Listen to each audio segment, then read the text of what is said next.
So I'm gonna give the recap of what happened in the last episodes, you would say, or something. And then when we're ready for this, I'll let you know. We'll start this one. So really quickly put on the music. You can hear the music? Yep. All right. So when we started, Dunn dropped off Taj at the Windsor Knot. You were going to meet up with Tbone. You weren't going to go alone. It was going to be Sana with the male solo that was with her. They were going to go meet up with Rollo Tomassi, who's a slam poet. You guys were in there in the guise of that Tbone was the one that implanted the heart that she has, so he was there to make sure she wouldn't have any complications medically. And Taj was there almost because like a punishment of what he did to Sana's dad's computer, and also because Dunn wanted to see if he could just do a simple task of just babysitting this girl, so he could, maybe give him a better job later on or something. While at the show, you guys met the bouncer, got in, hung out for a bit, had some drinks. Rollo Tomassi got on and he was kind of off. He was walking funny, talking funny, and he wasn't saying his usual slam poetry against corporates, so that threw you guys off. Sana was totally thrown off as well. She needed to use the bathroom. She had too many drinks, so she asked one of you guys to go get an autograph from him. She went to the bathroom. The solo went with her. Tbone had some concerns, so he was going to go. But then there was going to be some guy right after the show, had like a medical episode, fell on top of Taj, fell on top of Rollo Tomassi, and fell on the floor. Tbone turned around, went back, helped the guy. All he did was just touch the guy though, and the guy got up. He said, "I'm fine," and he walked out. Then a commotion came out from the bathrooms. You guys went. Well, mainly Tbone went, and Taj was still with Rollo Tomassi trying, to get the autograph, and also working for that necklace that Dunn said, because, there was no more details of that, because since Dunn is not so well with tech. Tbone goes to the bathroom, and he sees the scene. The male solo dead on the ground. Throat slashed open, 4 slashes. You could see his spine through his neck, and a severed cyber finger on the ground from the girl. Tbone collected the finger just in case for any evidence or anything that could be done with that finger. And he also collected the gun, ammo, and the agent off of the dead solo. Upon there, the waitress did come in and notice that Tbone was in the bathroom with them, and he mentioned that, he wasn't part of the party, he didn't know what happened, and she went to go call for cleanup, and then he left. Before Tbone could leave, though, he heard some voice on the outside, heard 2 people talking, mentioning something about a woman. Then Tbone went out because Taj found a cybernetic chicken in the back storage facility area of the bar. This chicken was talking, and he found evidence that this chicken could be Rollo Tomassi, the real Rollo Tomassi. So as they head out with the chicken in hand, they go around so they could have a conversation with Pollo Tomassi, as well as figuring out what the fuck is going on and what to do. When those 2 thugs that were in the back talking come out and see that they have a chicken, they chase them down, want to fight them for the chicken. Tbone ends up murdering one of them, the main one that touched it. And I was afraid of life. Out of defense, You blasted the guy's whole, like a big circle. It's left in the bottom, and in his center, you just see his spine and everything. You did have some help from the bouncer, but it wasn't too much help, even though she did use her shotgun. But she did get injured. She was wondering what the hell was going on. Tbone gave her a card and said, "Hey, look, if you need any medical attention and stuff, we could help you out." And she thought that was cool. Took his card. And she mentioned if they were part of the group with the female solo, because she saw the female solo run out with the girl. And you guys like, what the fuck, female solo? She told you where it was. It was the same direction where you had to go, because Dunn called you and told him, meet up in this section. I'm going to send a car, take you to a different location. What's up, Kuzi? So then you go in that direction, not only in search for that guy, but also just to get to the rendezvous point. On the way over there, You were following a track of piss, and also exploring some of the Night City area in that area, and as well you hear a female sound. That female sound turned out being a trick by the Bozo clan that was nearby. The Bozo clan gang had a little radio with some sound there. You guys got ambushed, but they were lackeys, like very low level, so you were able to make it away and also blast and kill two of the little person Bozos, and you're able to take their items. Taj was able to get a rubber chicken and some stuff, and then you declined to get the whoopee cushion that was on one of the Bozos, but you got some ammo as well. On the way back though, when you were getting closer to the rendezvous point, a strange, heavily cybered up figure comes up to you. Strong ass dude. He comes up to Tbone, acting very strange, saying, you're the one. You're the one. And being very out of it, almost like if he was on drugs. He offered you a gun. Tbone declined, but Taj was like, sure. But when he said sure, he handed the gun, put the gun in his hands. And before Taj could say anything, the guy ran off. You didn't want to just toss the gun because, the gun had blood on it. So Taj thought really quickly and did some MacGyver and slashed open the rubber chicken and shoved the gun in the rubber chicken and was able to keep it all safe in there. Then you guys got the ride all the way to where you're at now. On the ride there, you got to meet a character. Dunn says his name is Takashi. This at the ride, he only spoke Japanese at the moment, and you guys used an agent to speak with him.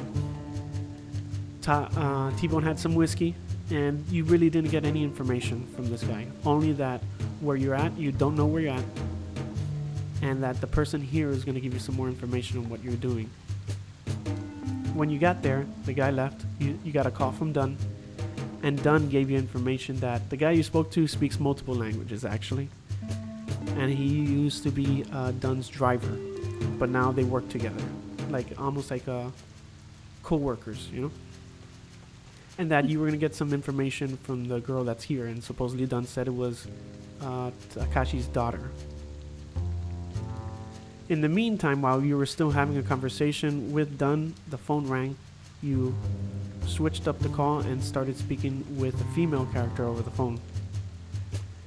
She told you that she couldn't have you guys talk on agents, and you needed to take out the battery of the agent and put the agent somewhere else. So you guys took the batteries off your agent, and then through the speaker, she told you where to put it. It was in a locker inside one of these little panic rooms. So you did, but Taj had his second doubt, so he didn't want to go in, and he tossed the agent over to Tbone. Tbone put the agents and the batteries inside the locker room, and then he got locked into the room with Taj on the outside. And that's where we're at right now. So let's start up.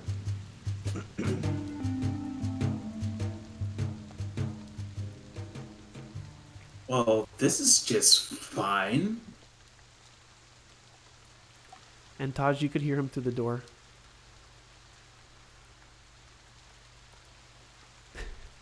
And then you hear through the speaker, all right, thanks for putting that agent in the locker. And then you hear an electrical shock, and you see the agents get shocked along with the batteries. And then the locker room door shuts, close. So wait a second. You're planning on replacing that, right? Don't worry, I could get those replaced easily, but I can't replace our lives. So I want to make sure that we don't get caught where we're at, because those agents could be tracked. Sure, fair enough. But my friend is still on the outside. Are you gonna let him in, or is it just me that you're gonna talk to for right now? Well, he could hear me too, but we're gonna have a little fun first, because yeah, I know Dunn sent you, but I don't trust Dunn, and you're friends of him. I can't really trust you guys either. So we need to talk. And in the middle of that, the lights shut off. Power goes out. Tbone in his room hears a very loud click, like a chick, almost like a fuse is popped. The room is dark where Taj is at, except for that one candle that's by the bed.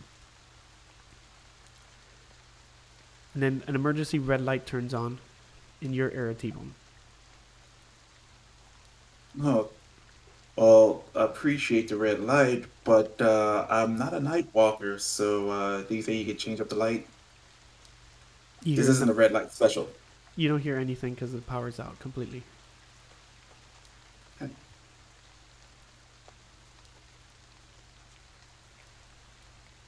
So if you guys have, Okay. I mean, any ideas or anything you want to ask, just let me know real quick. Uh, as Can I far try to as open the door with the power out? Right now, the door is still locked, even with the power out. Oh. did the locker open back up by any chance? I know you said the Yeah. power was out, You open but up the locker and you just see the agents there. There's nothing in the locker. And when you close the locker, there is a sticker on the back of the locker. okay. Well, I will definitely examine that sticker. The sticker says password, and it has a long code on it. You can't see. Taj can't see it. So what I'm gonna do is I'm gonna send you that image to you, Tbone, and then you can relay it to him. But remember, right now you have no power. The computers are not running. They don't have a backup power like how Gift does. So right now, let me send you this real quick. T-Bone.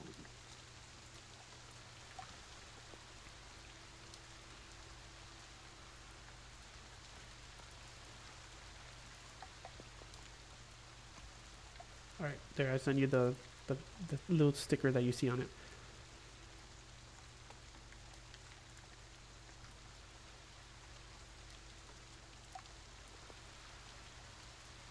Do you see it, T-Bone? I do. All right. So it's up to you guys if you want to Let's do perception checks or anything like that. All right, so cool deal. Well, got that. Is there anything else of note in here Yeah, that I can look around and see? I yeah. mainly want to see if there's anything out of the ordinary, or I can perceive that's out of the ordinary. Right now. So do you want to see the out of ordinary stuff or just the ordinary stuff? Which one do you want to do first? Things that just would stick out. Okay, the things that stick out for you, besides the locker room, you see there's a fuse box. You see that there is an other box for security alarm. You see there is a battery pack for the emergency light that you have on there, and a vent that is venting in and out air, so you're not gonna suffocate.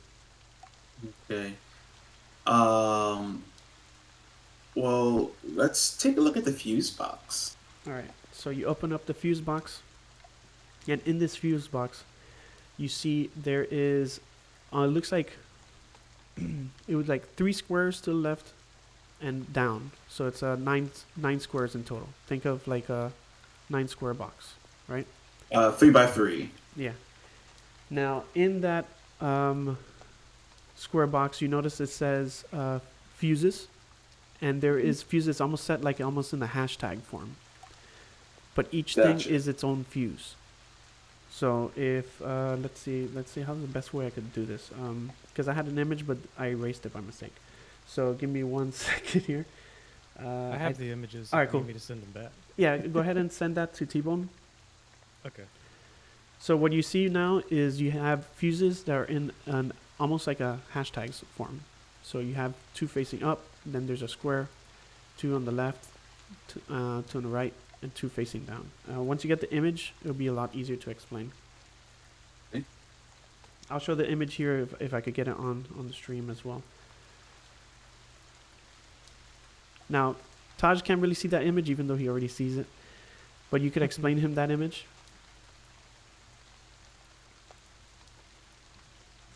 Let me get that right now. Give me 1 second. I see it in the discords.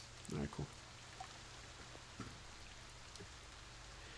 Now, this is how the fuses are set. Now, all the other empty spots are slots where you could put the fuses in. You get me?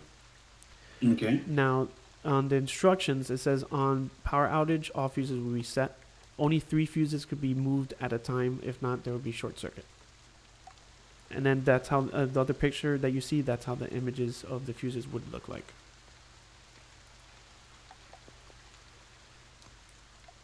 Okay.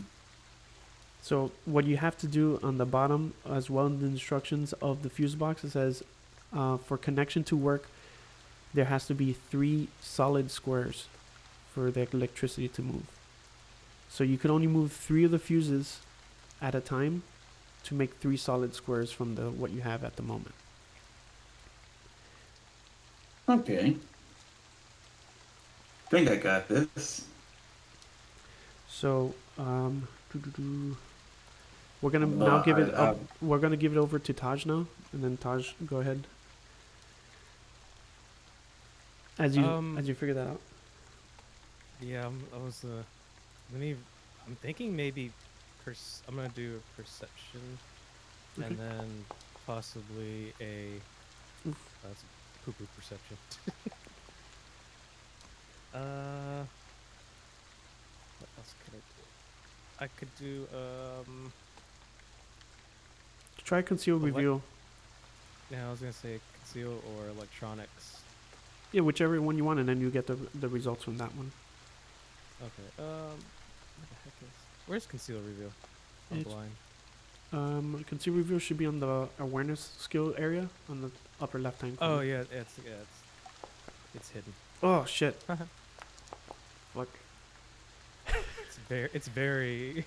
Okay. I went blind. Oof. Well, the thing is, since it's kind of dark, but you already walked around where you're standing right now, you see the keypad. The keypad right now doesn't have any power to it.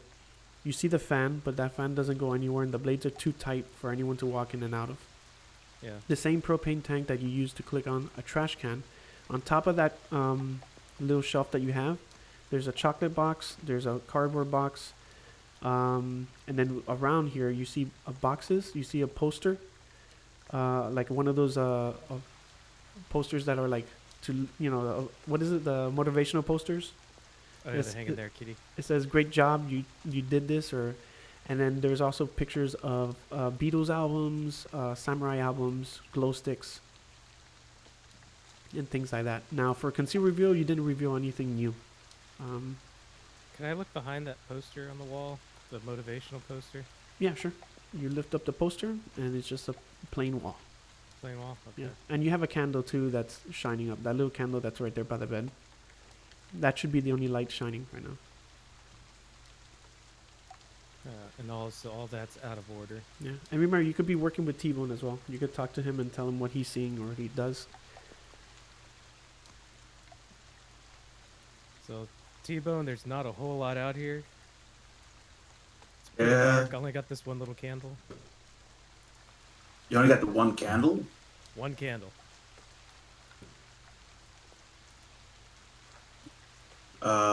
Oh. I have, seems like to be a fuse box sort of thing that's going on in here. I don't know if they maybe linked together.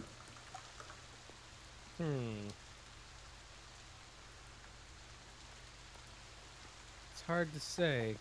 Can you use a fuse box? Can you operate it? I can, but, I do better digging around in people's bodies rather than dealing with electricity. Now, you don't need to find worry that about quite skill shocking. checks with that. You could actually try figuring out with your own mind. Mm-hmm.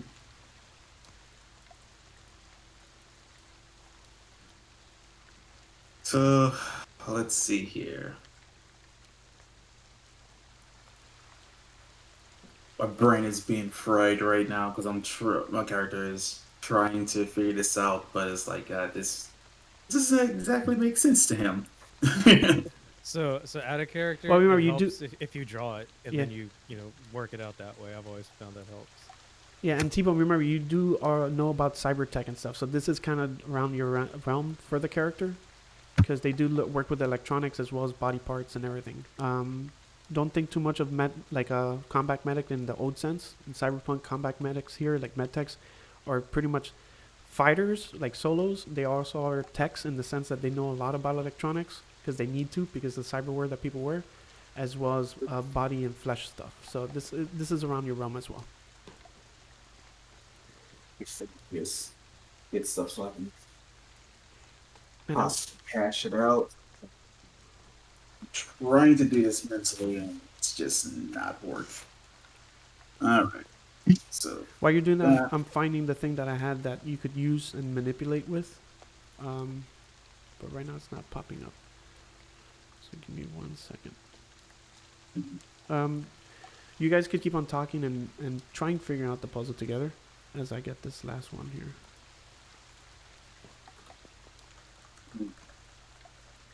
So Murphy's Law is let's going on. see. That's the only thing. We have Murphy's Law going on. I mean, you I got would've Foundry been- working. That's the win. Hmm? You got Foundry working, so that's the win. Yeah, we got that. Yeah. Mm-hmm. So let's see. Just put the square peg in the round hole. Come on, open it. All right, let me Let's. look at this picture I'm going to send you now. Give me a Okay. second. People on stream, don't cheat because you might see something. Okay, I hit it. Actually, I just did pop out chat. That's probably the best thing for me. Yeah, All right, Tbone. let's see. I don't have. I'm going to send you something on the chat. This is a better image of what you're looking at right now.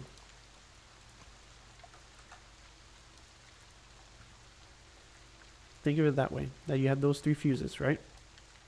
Now you had to move 3 of those fuses to make 3 solid squares, but you only could move 3 at a time. So if you want, you could start messing around, like, and you see they have numbers on it, so you could tell me which matchstick you want to move. You could say, I want to move matchstick number 1 over matchstick blah blah, or between matchstick blah blah. And then I'm gonna find the better one that you could actually move the pieces. So while you figure that out, or if you have any skill checks or anything you want to do, you could do that as well. Same thing goes with Taj. So, question Mm-hmm. with this, I just have to. Does it have to be 3 solid squares consecutive, or it's just 3 squares period? Yeah, they have to be 3 solid squares. You have to move 3 fuses, and it has to create 3 solid squares.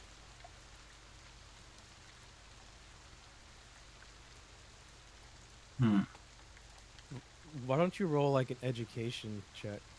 Maybe that'll help out a lot, because that's just kind of general puzzles. Yeah. Cause I'm terrible with these styles of puzzles. I'll be completely honest with you. Oh, but remember, I'm you could terrible work with too. Taj too. I just move shit. Yeah. I just move shit. It works. Yeah. But go ahead, yeah, do that education roll. Education. Where is it? Education. I'm gonna laugh to Damn. get a 1. Then it's gonna be a square peg round hole situation. Yeah. Will be Education should be under your education skill. intelligence. Yeah. Look at that. Okay, Look at that's good. that. All right. You noticed that you recognized this puzzle before when you went to school, and it's you remember it was something simple, but right now it doesn't bog your mind. But you do remember the first part of the movement. So what you could do is you could move stick number. Let me see, what was it?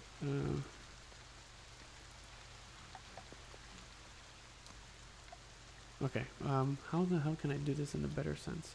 Let me see if I can put the image in here. Give me a second. No, I won't be able to. Fuck. I had it all set up too that you could move it. Alright, let me just show you the picture of the next step that you did. You could open up like honestly paint and then just draw like with a red line. Yeah, I'll do that. Yeah, let me do this. Paint. We're about to go hard with some MS Paint.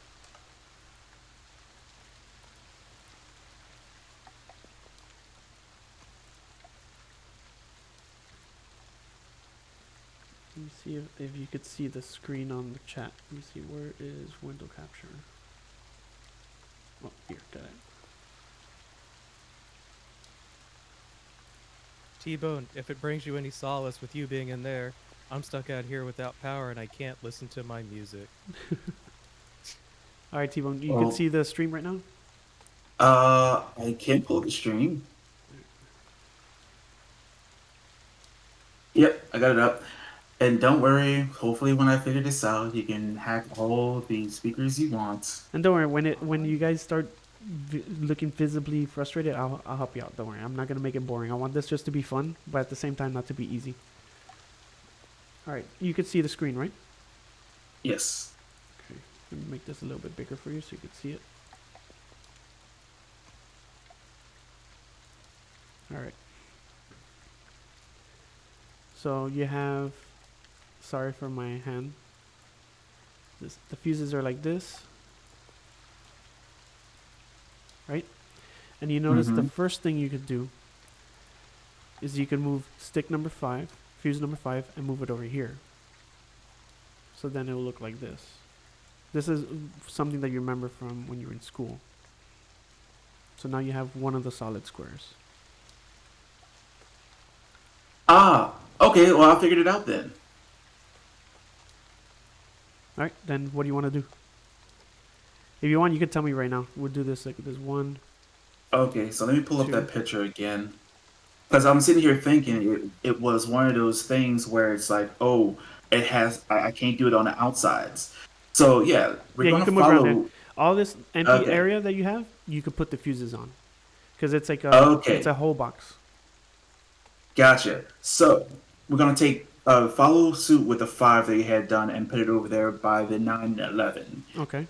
We're going to take the number 2 stick, move that down where 5 was, Down here. and then we're going to take the 10 stick, and then Okay. we're going to move that over there between the 1 and 3 stick. 1 and 3 stick. Mm-hmm. And that should make... That's 3 squares, but you have these 2 here. So now what you get is you get an electrical shock into your system, but no damage yet, and everything resets back to how it was. Wait a second. But that's 3 Because consecutive you have squares. 2. Yeah, you have 2 sticks here though. You Oh. see the What's 2 that sticks? shocking sound? What's happening in there? Ow! Don't worry, everything's fine for now. Okay, so... Now you have the number key already on that picture, so you can tell me which stick to move and everything. And Taj too, if you think of any other way to move the stick, or if you want to use a different skill check, or since Tbone already went, you could use, a complementary skill check to use with another skill check that you may have failed already. Let me try to do an education skill to maybe help him out, to give him a boost. I don't know. Okay. Yes, I am in danger. Oh, perfect. I am the danger. We're really educated. It's fucking ain't there. All right, you got a really high. So this is you tell Tbone that he is almost on the right pace, right? And based on your education and what you did before, instead of moving 1, what was it, 10? You said over. I 10 moved... to 1 and 3. What yeah. you want to do is you want to move 10 over here instead. So now it looks like this. Now you have 1 more stick to move.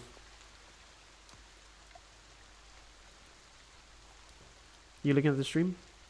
Yeah. Well, I'm a fan of Wait, let me. doing the kiss method, so let's just move 2 down where the other one was. 1 second here. Let me just rewrite this. 1, 2, 3, 4, 5, 6, 7, 8, 9, 10, 11, 12. Alright, and then we move to this one over here. And then we moved, sorry, not 10. We moved this one over here. I'm not gonna lie, I kind of like this way because I can't see what Tbone's doing because you're doing it in stream. So it really feels like I'm outside the wall. Just that's kinda good. Yeah. listening to listen. And then you have pretty to good. I like that. If you can, Tbone, describe it to him so he could probably help you. Because remember, this is a puzzle. I don't want to use the skill checks to solve it for you unless it gets to the point that I feel like you guys need that. But right now, you move 2 sticks. You have 2 solid squares. Now you just need to move 1 more stick to get the 3 solid squares. Okay, so we got 2 squares formed Yeah. according to this puzzle. Right now, this is stick number 1. This is stick number 2, number 6, number 10, and number 9. So let's see, stick number 2. This one here. So what I'm going to do, I'm going to move that down 1 spot. Down here. All right, you got the 3 squares, but you have this stick sticking out, this one sticking out. Boom, you get another electrical shock. Since this is your second electrical shock, deduct your health points by 1. No. God damn it. Okay. So just to make it easier, I already put it exactly how you had it before. Let me see. You deducted your health points? No, I I'll do that for you then. will. I'll do that for you. I don't know. I got it. Oh, okay. You got it? All right. So, for what I'm getting here is that I need to make sure that there's no uh sticks kind of like sticking out, Exactly, right? yeah. They need to be 3 solid squares. And right now you have 1 Three solid matchstick to move. squares. So where stick one so happens to be, if I was to take that and move it down, I would still get shocked because I have two sticks still. Exactly. How about Mm, Tbone? How about moving that stick 1 to in between 2 and 10 in between 2 and 10. on the top side? Now, do you want Wouldn't to do that that? Yes or no? Between 2 and 10 on the top side. Hmm. Between I think I got 2 the and numbering right based on what I was told. 2 and 10. Yeah, see, there should be stick 2 and 10 with number 6 on the bottom of it. So put 1 on top of on the top side of 2 and 10. Wouldn't that On give the you top the side of 3 2 and squares? 10. So, Is that what you want to do, t- T1? yes. Okay. So we move this one up here. And then you got 3 solid squares. The lights click on. And you have power again. Ah, duh, this all has to make a fucking circuit. I'm a Yeah. fucking moron. Hey, Hey, it we worked got out power, better. T-Bone. Yeah, we got power. Now everything's going good. But the lock is Oh still my locked. god. God damn it. You do notice, Taj, do a perception check. Sorry, I was about to On jump the it. gun. You notice a perception check coming. Okay. You just noticed that it's kind of brighter. Do another perception check for electronics. Notice everything is brighter though. There's a lot more lights than normal. There we go. And you do notice that the computer is restarting. Oh, sweet. You've got And, mail. and now you have an access point on the computer that wasn't there before. Oh, really?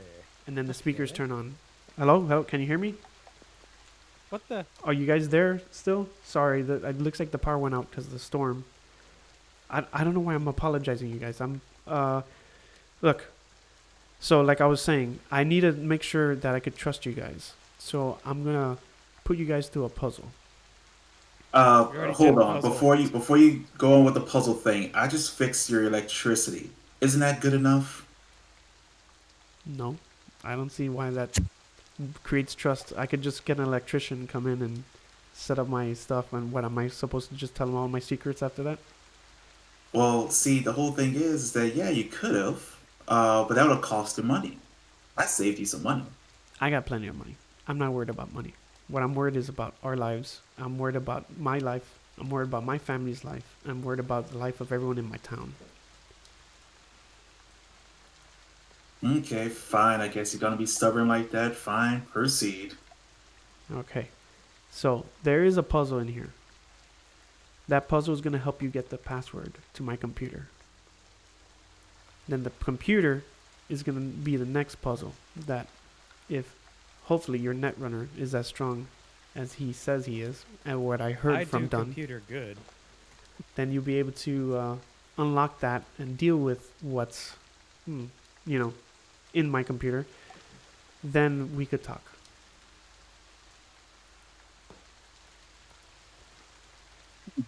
Okay, well, Let's see fine. what we can pull off. All right? And then the Um, intercom turns off. I'll do the conceal reveal check. Nope. Yeah, conceal reveal. Because first we got to figure out where the key for the password is. Very nice. T-Bone, you got the image I sent you, right? Yep. Okay. Hey, Taj, come over to the door. On my way. Do-do-do. Does this door have anything that I could possibly slip underneath? Does it have enough of a gap, should I say? You could try it. We could do a roll because the thing is, it's kind of tight, but not. It's not completely airtight, but it's tight. You could do. Let's see. What move would that be? Would it be percent? No. To slide like a paper through the door without fucking it up. Do a tech roll. Basic All tech? right. Yeah, basic tech roll. Just click on tech. Basic tech roll. So just click on tech. Yeah. Okay, good. It's not that hard. It's easy to slip a paper through one of the doors. You notice that the slit between the doors, like how they shut, close in the heart, like the almost like a vertical up and down. There's enough space for this thin paper to slip, and you try moving it in, it bends a little bit. But then you're able to get it out, and then a little edge of it comes out of the door where Taj is at. Oh, sweet, a love note. Then Yes, a love note. Sure. I'm going to confess my love for you, even though I'm in a precarious situation. Just take the door. Just take the paper. there, I Okay, sent you I the take paper the on paper. Discord. So now you have the paper in hand. What the? It's a file that doesn't open. Oh, it doesn't? You didn't download it? I did, but it's what the hell kind of file is it? JFI. Oh, yeah, give me a second. Oh, okay. Let me I do think something different then. That's what it says. Cursive. Ew. Oh, you can see it? Okay, good. Yeah. Yeah, I did cursive on purpose. It makes it a little bit harder too.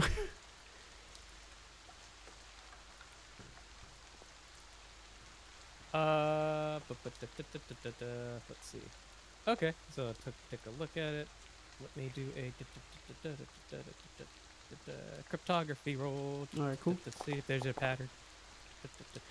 All right, you did a cryptography roll, and you do remember this in your cryptology courses and shit that you saw on the net. That this password, as is not correct. This is not the password itself.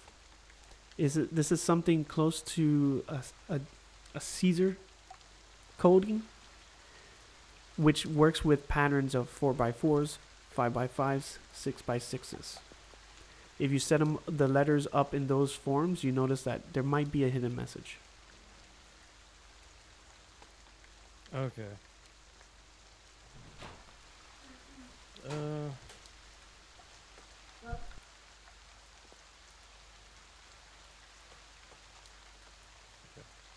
I'm trying to write it down. I'm also really bad at cursing. Sorry, can you hear me now? Yep, I can hear you. So what were you saying? Sorry. Oh, I'm trying to write it down to figure out. Okay, cool. Well, like on the grid style, figure it out because it seems like it's gonna be an anagram, kind of rearrange it. Anagramish.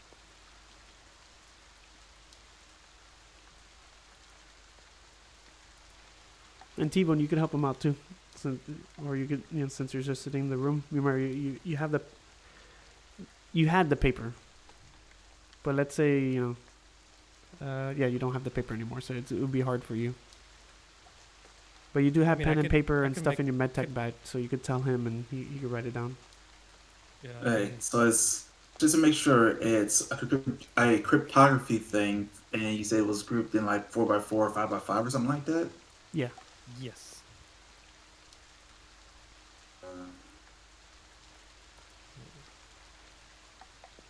So let me get back to it. Where is it? There we go.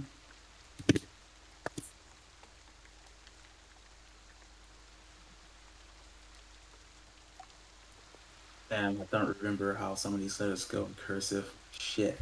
Isn't the first one G?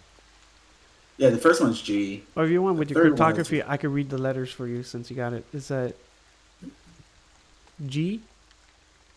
I think that's I, Y, O, R, J, and O, I think. J, E, O, U. I should have not done this in cursive. I, A, B, and then that's a G and a J. That the one in between U and A, isn't that a T? U and Nah, looks different. I could attest to A? No, that. yeah, I think that's a T. Yeah, that's a T. That is a T? The fuck? Lowercase. It looks like a lowercase. Wait, Raph, I'm gonna need you to roll a cryptography on your own handwriting. Okay, so I was right about the letters I wrote down.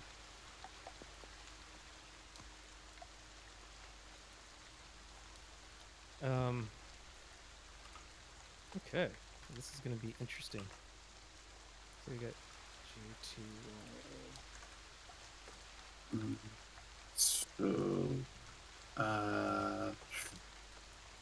I mean, if you do a 4x4, the 4x4 works out the best because you can make 4 lines of 4 letters.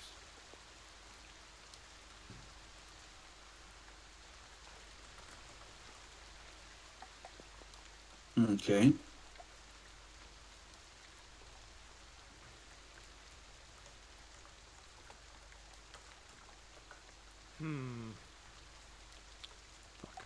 At this right here, I am fully unaware of. So we might need a key. I'm gonna do another conceal reveal check. That's probably been enough time. Give me the conceal, the reveal. Yes. All right. Show yourself.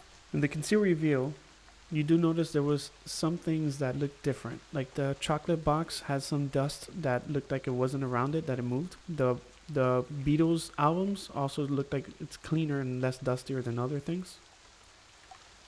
And the bed seemed to have been freshly slept on. Okay.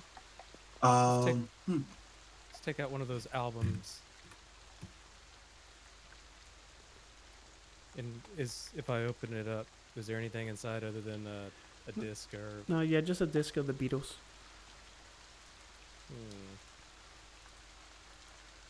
So chocolate dusty, disc listened to or used, bed.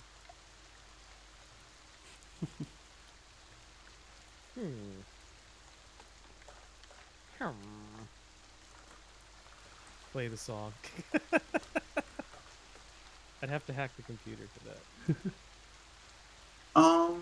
well, I want to double check where I'm at and see if there may be any sort of clues that I could possibly find out for this.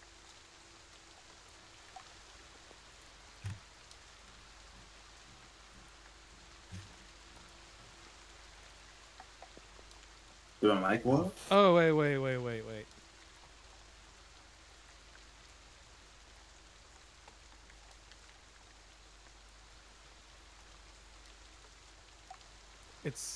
And I can't make out the last letters. That's what yeah, I can't make out the last letters because I think I wrote them wrong. I had the file here and I erased it by mistake, so I'm looking for that at the moment. But if it's around the gist, I'll give it to you. I'll tell Tbone after thinking about it. I was like, okay, so based on the letters, and if we group these by 4, you take the first letter down, going straight down on the left side, and then you move to the second column, third column, fourth column. We get great job. You got something. Yeah, that's it. There, you got it. Great job. You got it. Oh, okay, so one of those was an I. Okay, I was like, I think I know which one. Yeah, I was wrong about the middle one. I thought that was a T. That is it. Okay. Yay. Okay. Cryptography. Who would have thought? And we had to run cryptography on Raph's handwriting, and then we could. That's not even mine too. That's a font. That's a font too. Ah. There you go. So, Mary, you saw you recognize that you saw that. Great job. You got it from the poster. Let's look behind the poster. Nothing in the poster. Nothing behind it. No, yeah, you already checked it. This part, you're cracking me up. I cast magic missile at the poster. Okay, what does the page that you cracked the code for? What does it say on it? It says password. Great job, you got it. 4x4, Mm-hmm. or it has all those letters. Yeah. So I just go to the keyboard and Yep. There you go. just All right. So you're jumping into the interface now. doo-doo-doo. All right. Now we're doing some net running. Hackermans.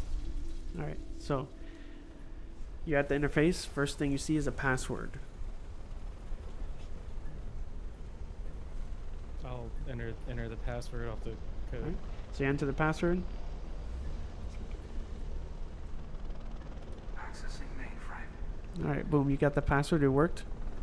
And then you go in. Huzzah. Ah, fucking siren's gone on. Sorry. Didn't There are mean to. cops out here. Yeah, I didn't mean that. Sorry. So the sirens didn't exist. So you got in through the password. You're going, and then now door open for the next level. Hey, I don't suppose you can find anything to unlock this door, huh? Nothing yet. Let me. Oh shoot! It's the thing I need to run to discover the levels. I always get the wording wrong.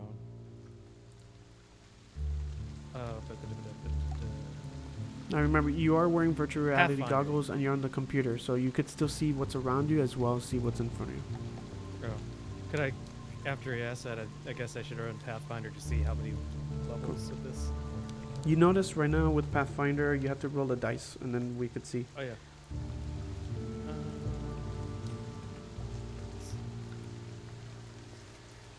Is it just rolling the dice, or do I need to click on the skill? Oh yeah, that's true because we're on here now. What you want to do is click on roll and click on interface. Once you click on interface, it'll give you the option to make that roll.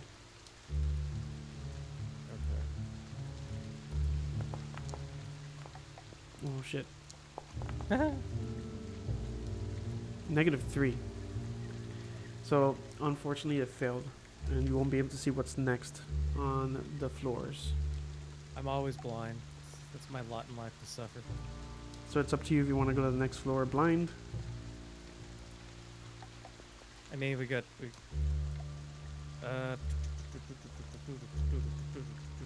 there's nothing on this floor that'll help to unlock the door, though. Right? No, nothing on this floor. Yeah, all you did was just unlock the password. Now you have access to the next floor. Okay, let's sally forth and go to the next floor. All right. So you go to the next floor. There we go. When you go to the next floor, Tbone's lock unlocks. Huzzah! Be free, friend. So Tbone, see if you can Oh. unlock that, open that door and come out. I want to see if that works. All right. There you go. Now you can walk out. Now you can be near him. All right. Okay. That was everything weird. All right. So, how's things going for you? Oh, you know, fumbling my way through cyberspace. Sounds like fun. Give me a second. I had something here and it went out. Hold on. No, it's all good. Bingo.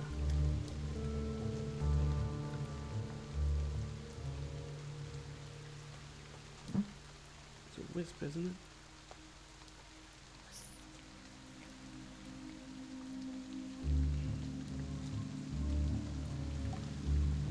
Okay. So when you're there, you notice a black ice program right in front of you. This program that you see is an ASP. Asp.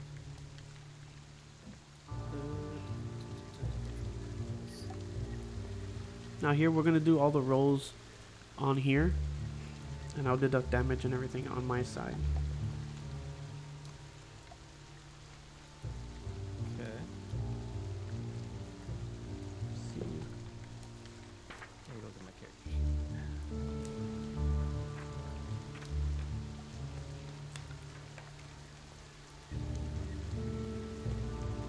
All right, so we're gonna start the fight. So we need your interface plus the program. It's almost like initiative.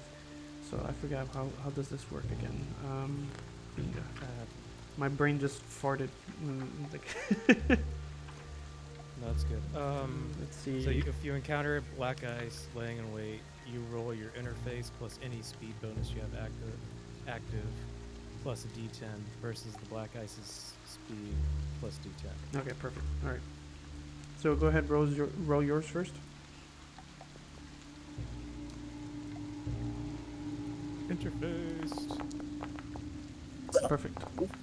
That looks like a crit. Heck, you ass. All right.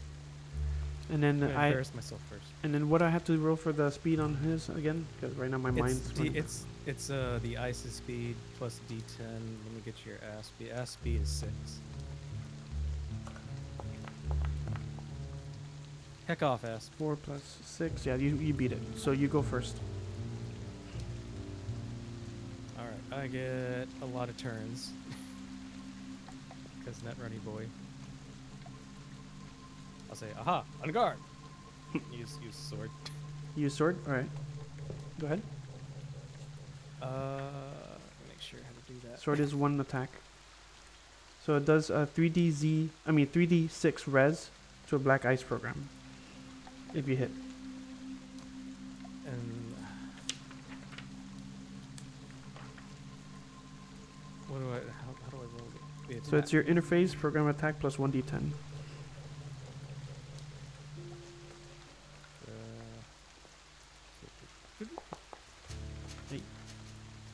Okay, so you got a 12, and then let me see his defense on it. Plus 1d10.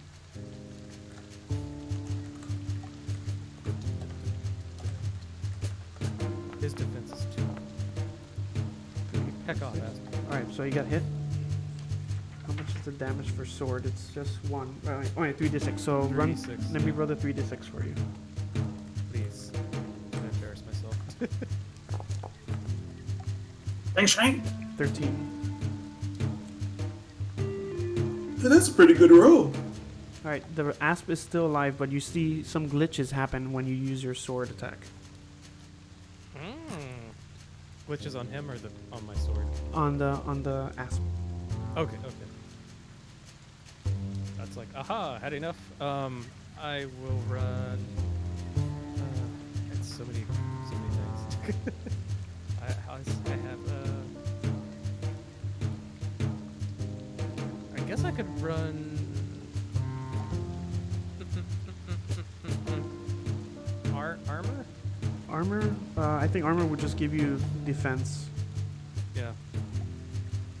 I mean, If you want to attack one more time, you do have zap. That goes against black ice. I do have zap? Yeah, zap is like a default attack. Oh, okay. Okay, I'll do zap. Shit, sorry, I need to add that in there. I was looking at everything else except for that. Zip, zap, zoopity bop. Give me a second. Yeah. Let me get the stat here for zap. Oh Man, my mind just went to like fucking hell because I got distracted here. My daughter came in and threw me it's freaking all off. good. No, I'm on page like 202 of the Netrunner stuff, which is helpful. But that's most of the stuff I need. So zap. If you're able to do a check against the program's defense value plus D10, you deal 1d6. So that's a 1d6. So Okay. you just have to roll the. So go ahead and do your roll. interface, yeah. Magic missile! Oh, I nice. actually screamed that. 19. All right. So now it's for. Ooh, nice. You fire a magic missile into the darkness. Yep, exactly. Oh, perfect. So you hit. So let's roll that. What is it? 1d6 ascend damage? Yeah, 1d6.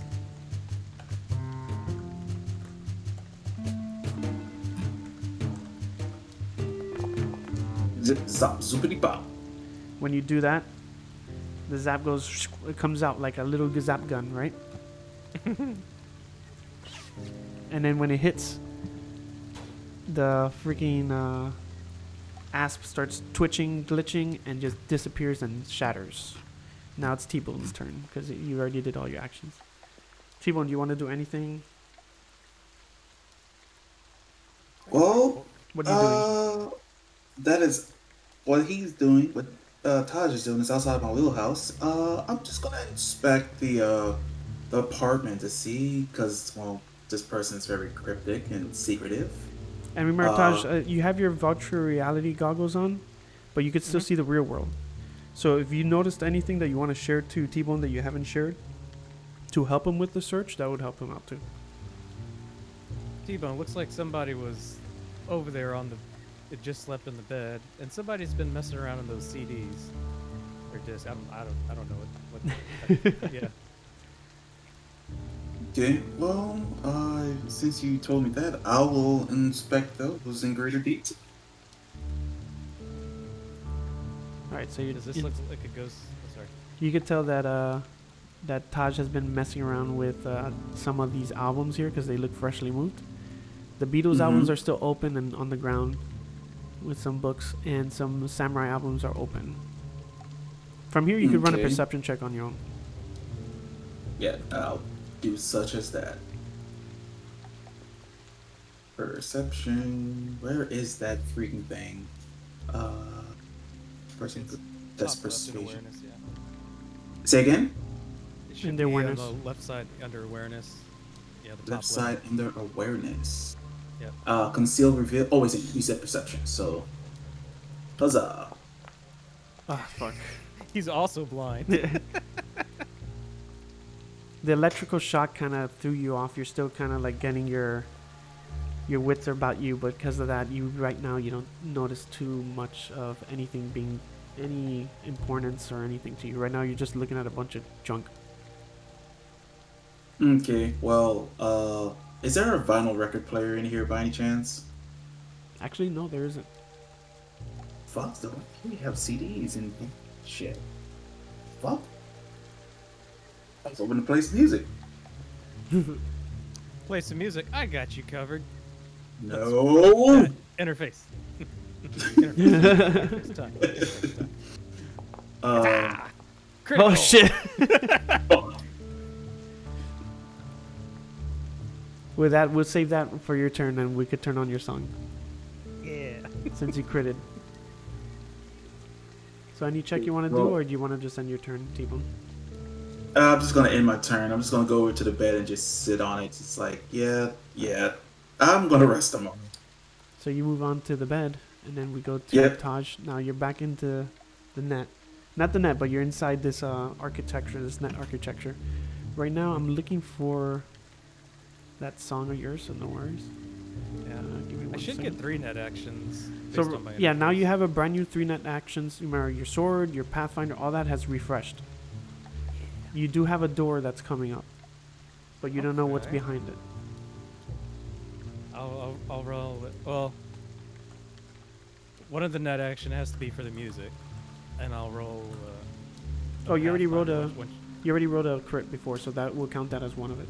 yeah, that's one. So I can roll Pathfinder again. Good thing. Yatta. It's not a critical failure. I'll take it.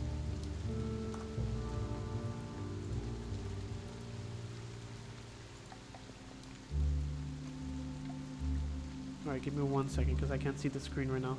No, Nah, no it's one, all no good. one in chat could see it right now either, because I have been running the wrong fucking window. There you go. And this is the wrong window too. Goddamn fucking thing. All right, hold on.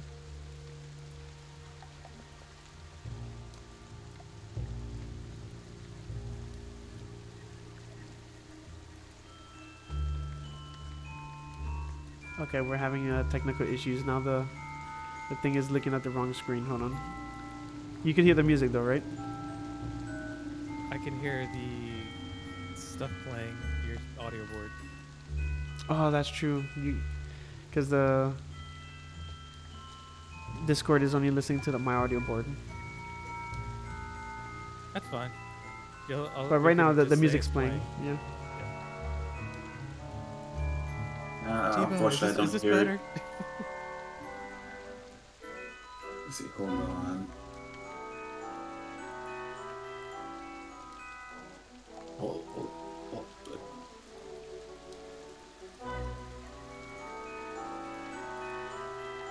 I suppose this will do. Alright, I'm back. I'm sorry. Alright, so Taj, you're doing Pathfinder now, right? Yeah. Alright, go ahead. It wasn't that amazing. Oh, that's the 11. Oh, the 11? Oh, okay. Yeah. Yeah, you don't really see what's coming up next. You do notice that there is no black ice or anything that feels like a black ice in the next floor. Okay. But there is something on the next floor. Something. Let's go through. Hello. Alright, so you go through. That's a net action right there. Now you got one more net action. Now, when you're there, your music stops. No. It shuts off your music. Give me a second. Let me turn it off now here. And then it's all quiet. It's all black. You can't even see Tbone or anything in the room. Then suddenly it flashes up. And then you see a red light. Everything is red and black. And you hear panting. And little footsteps. And in front of you, almost like in a black and red, it's almost like think of that Nintendo Virtual Boy type of thing. Oh God, Mhm. yeah. You see a little dog, not a little dog, like medium-sized dog, but it's almost more like a silhouette because this is like a computer-generated dog, and it has a big round keychain around its mouth with one big key on it, and its tail is wagging.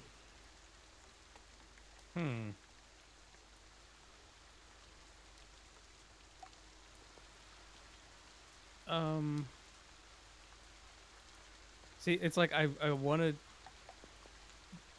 I don't know if I want to try like animal handling or cyber tech to figure out like. if Here, it's more this is friendly. kind of like a puzzle, so I won't. Let's not Okay. use the rolls just yet. Okay. So it's a dog with a. You said a key around its neck. Yeah, think of like Pirates of the Caribbean ride, like how the dog had that big round key with that old-fashioned key on it, and he's holding the key in his mouth. So it's just Yes. staring at you like a digitalized, like cyber-looking dog. It's like almost like it's going in between 8-bit, 16-bit, and full-on realistic looking, and it's just looking at you, wagging its tail. Okay. So it's going through the console generations. Gotcha. And remember, T-Bone, you're unaware of this unless he tells you. So if he tells you, then you could kind of talk to him about it and figure it out. But yeah, just like that, just how you said. Okay. If I walk closer, does it become aggressive? You want to do that? Because it depends. If you do it, then I could tell you. Well, I was gonna say how far. Well, digital distance is. It's a. Well, here you notice now you're almost like in the virtual reality now. Mhm. Like you can move around. It's almost like you have a VR headset. It's hard to see T-Bone now at all. So like it feels like the old net. Okay. So what do you want to do? What are you doing? Let me try to walk to the side of it. Okay, you walk to the side of it, and as you go around to the side of the dog, it backs up a little bit with its tail wagging, and it keeps its distance from you. Okay. Yeah, it's like we're kind of keeping our distance from each other, but he's still focusing on me, right? Yeah, he's still looking at you, but his tail's wagging, his ears are up. He doesn't look aggressive. At first. T-Bone, I found you a new friend. New friend as in something that may potentially kill me, or new friend as in it wants to give me good stuff, Yes. like some more of that whiskey. Yes. Yes, that doesn't invoke a lot of confidence. Care to elaborate? Looks like we got us a digital guard dog with a key. Keeping his distance. Well, have you tried giving it some food or something equivalent to it? Yeah, digital food. Good one, T-Bone. You said a dog. I don't know about the cyberspace. Huh.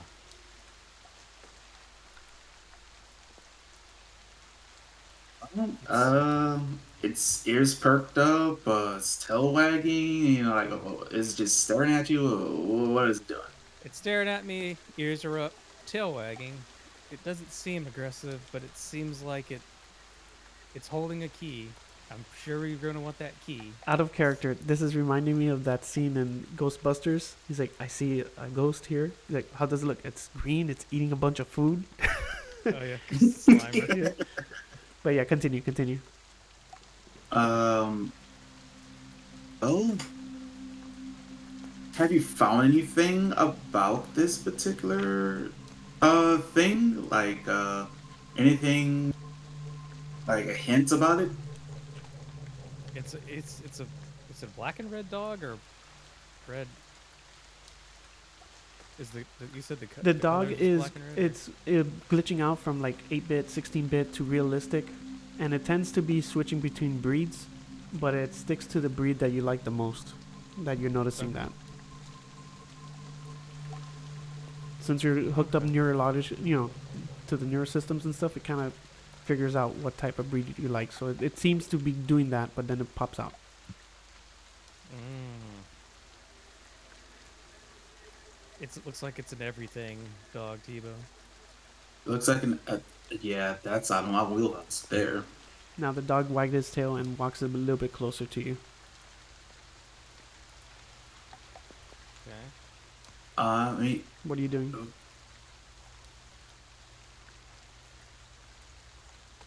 I'm thinking. I'm thinking if it's related something with the music. But there's no. You said it's dead silent here. Yeah, all you It's hear is like the usual it's net pretty sounds. dark. You still hear the rain on the outside as well because of the storm. Yeah. But the music got overridden by another stronger program. Hmm. Dog wags his tail. It's on all fours now. It just got a little bit closer to you. Let's see. and if anything, have you tried making friends with it? Okay.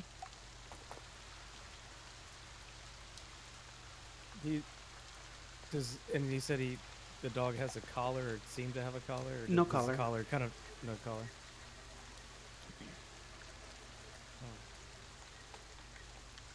I was looking for a name.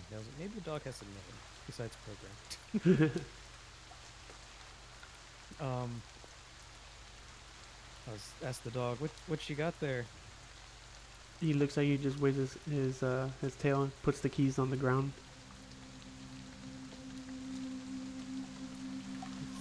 You want me to have or yours? He's just looking at you, wagging his tail, panting. Hmm. Okay. Can you bring it? He's just looking at you. Pseudo bring it. Right now, you're close to about 8 feet away from the dog. Okay. Let me see. I'll squat down. All right, when you squat down, it gets the keys and it backs up a little bit and wagging its tail, and it has its Okay. butt up in the air and it has its little head down, with its arms split out, wagging its butt, with the keys back in its mouth, and it's kind of like jumping his butt left and right when you got closer to it. Yeah. It's the fetch bring it, but it's a game. He doesn't want. He wants to keep playing the game, but yeah.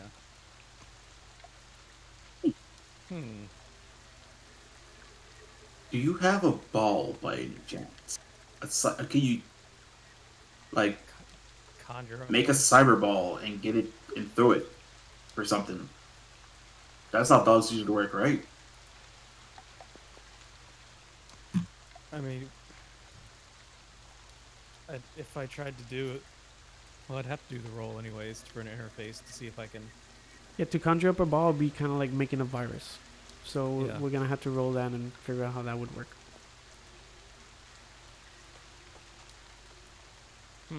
The dog now is like just running around circles around you now, and then doing that little head down, butt up, shaking its tail type of thing. Okay, It wants to play. It does. Let's go to the. Walk a little closer to the key. I You guess walk a little bit pick it, run it closer. off. You're still not in arm's length, but it's staying still. It's still Okay. wagging his butt though.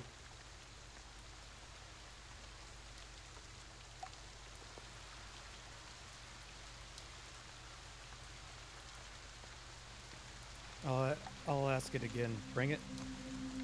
It just shakes its tail. It doesn't seem to understand what you're saying. Hmm. Okay, so yeah. It's a glitchy dog program.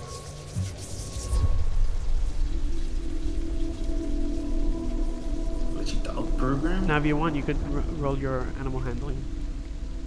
Yeah, that would just be my intelligence, though. But it's got to be. All right, 10. You notice the dog does want to play, and you notice it's giving you some chance to get close to it. Okay. Let's get closer to the doggy. You get close to the doggy, and then it runs a little bit away from you. It turns around and sees if you're still chasing it. Based on your animal handling, you notice that it kind of knows that you're kind of playing chase with it. Okay. Let's play chase with the dog. All right, so you're running after the dog. That's what you're doing. Yeah, but not getting, too far out. Kind of like, maybe 10, 15 feet. So you're chasing it. Don't- Yeah. Okay, so you go behind the dog, chasing the dog. The dog runs and jumps and looks at you. It kind of stops sometimes, and when you get closer to it, it starts running again, and it's wagging its tail like really, really fast, like it's like super happy. Whee! But you're unable I'm to gonna catch get up to it. Yeah, no, it's just playing. So let's see. So we got it all wired up. Let's go back. If what's the word I'm looking for? To kind of corral it towards the key, herd it towards the key. Yeah, make. Well, yeah, it already picked up the key. Remember, the key's back in its mouth. Okay.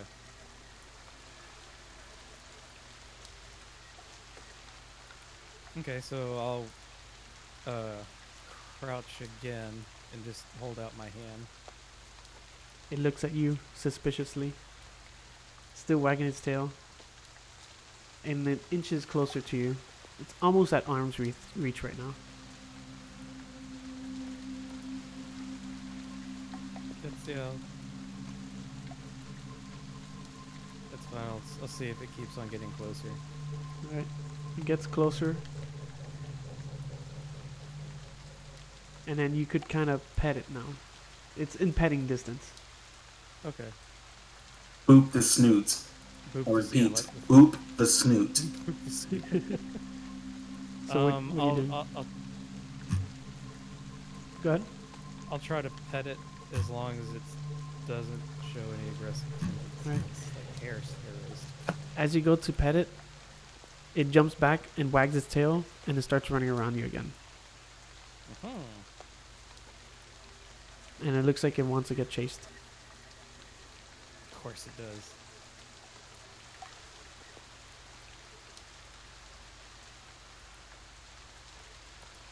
Okay. Now, Tbone, give me 1 second. Hold on. Yeah.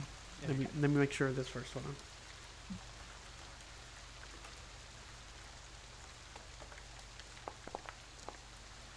Okay, yeah. Oh, I didn't add the other thing I wanted to say. Tbone, you start noticing some smoke coming from Taj's head. And slowly his hair is starting to fringe and amber. And it's starting to smell like some burnt hair.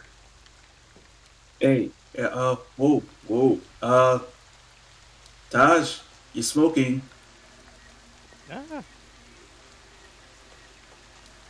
Okay, so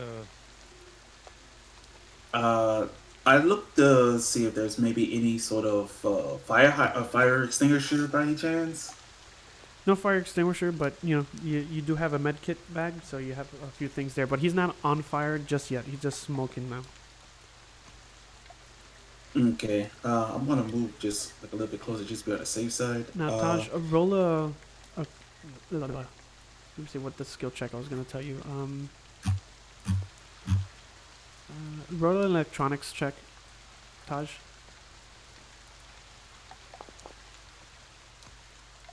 Okay. You notice that you do start feeling a burn on your scalp and in your brain, but you notice you don't want to exit just yet because remember you don't know what other floors are on. So you're afraid that if you exit, if there's any other black ice that you haven't known of, you might get attacked by it and you might take some serious damage because you've never seen a program like this before, especially being so cryptic and everything. Yeah. Let's see if I can. Maybe the dog will want to come with me. To the next door. Oh, the next door to the next floor? Yeah, if I start walking over there, will the dog follow? Sure. So you're walking away from the dog to the floor? Yeah, just to see if he wants to follow. All right. As you walk away and the dog notices you're walking away from it and gave it its back, it runs up to you and it's right next to your leg. Yay, puppy! And now you're petting it, or? Yeah, I'll try to pet it. All right. So you try petting it and it lets you pet it. Now, Yay! anything else you want to do with it?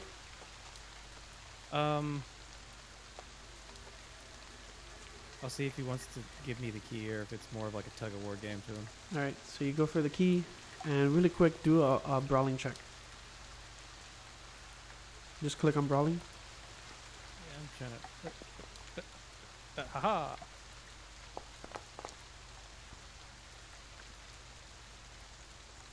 Let me roll mine.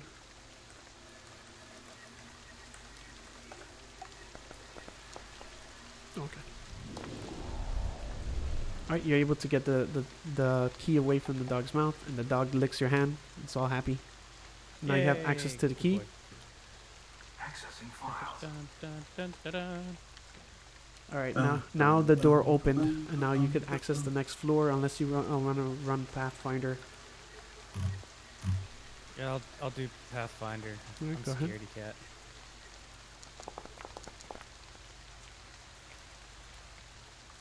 That's just 10 Yeah. with the interface. Okay, give me a second. Let me look at my paper. Hold on.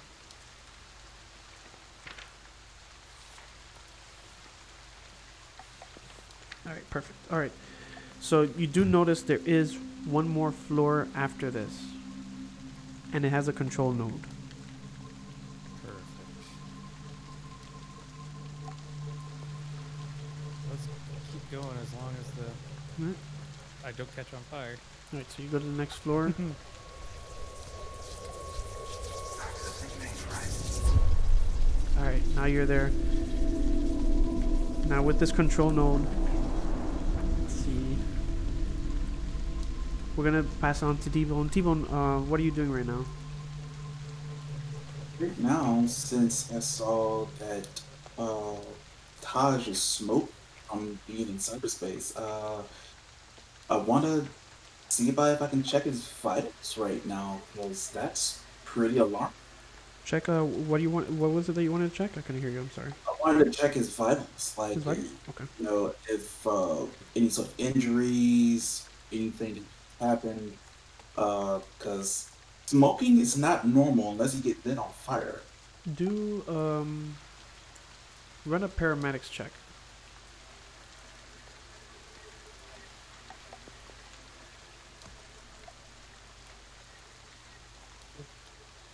Wait, God dang it. Paramedics should be in the skills on the bottom right.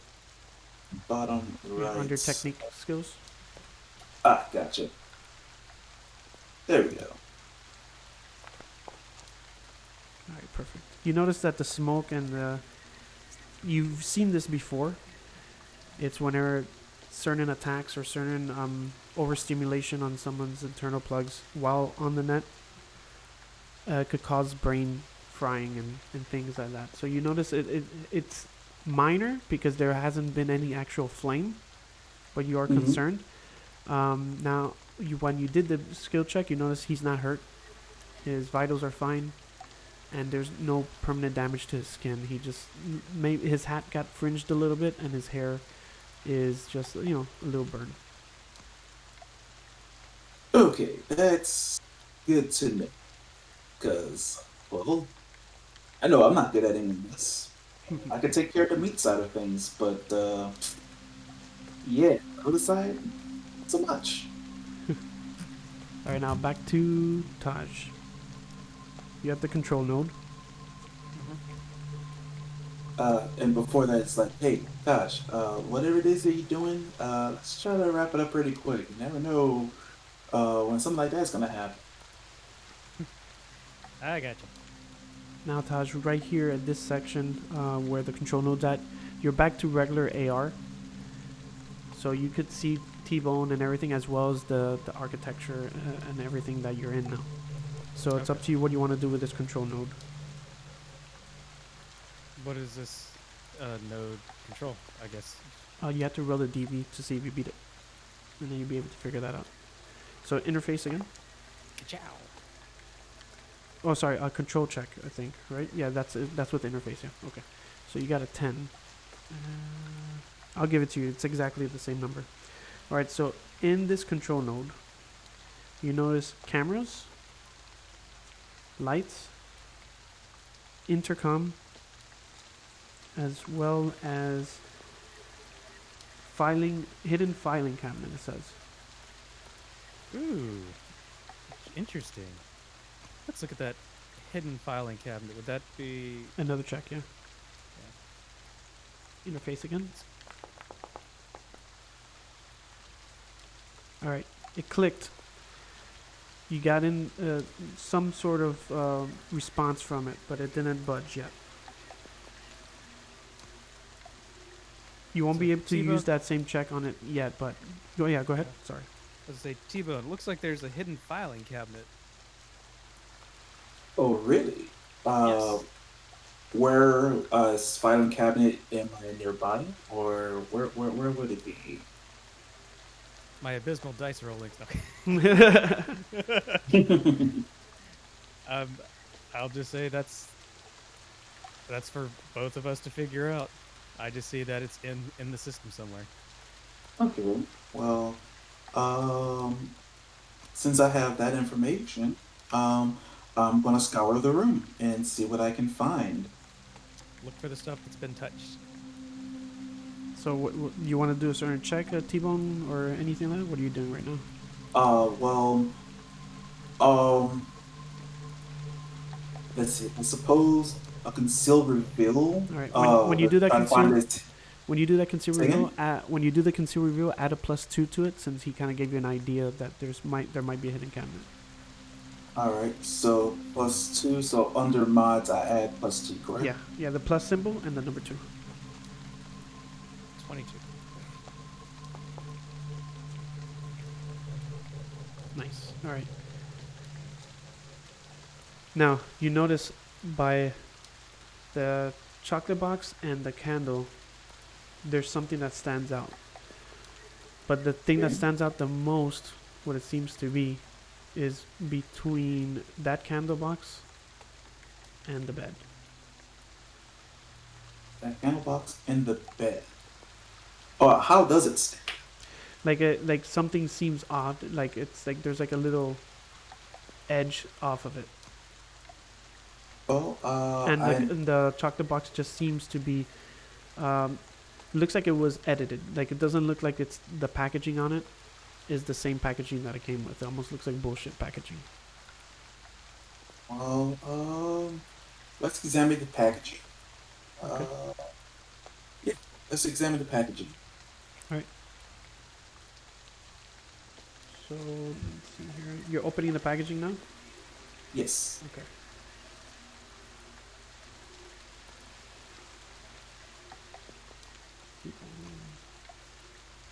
Alright, this is what you see when you open up the packaging.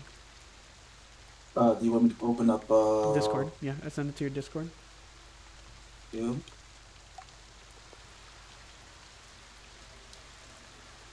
Okay. You Is see there? that clear? Yeah, I do see it.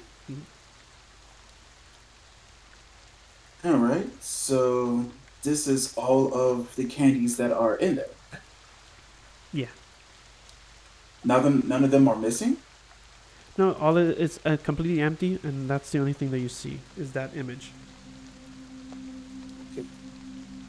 So with that information, let's inspect the candle box. The not yeah candle. Say again? You said there was something with the candle as well, Yeah. right? All right. All right. So you go to the candle. Uh, yes. All right. So you lifted up the candle box, and you notice what you have in your hand is a candle. It does look kind of different, but you just can't tell Uh, what. does it look like anything like the candies? Well, the box with all of the candy that would be in Oh, if you it. want, Does it? do a perception check for the chocolate box thing that I sent you. Then. Okay. Perception. What is it? You said perception, right? Yeah. All right. Just regular perception. Oh. Oh, nice. You Oh. critted. All right. You notice that the candle box does have.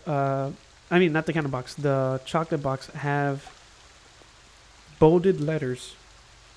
And if you look at the image, you can see the letters. They are bolded, and they spell something.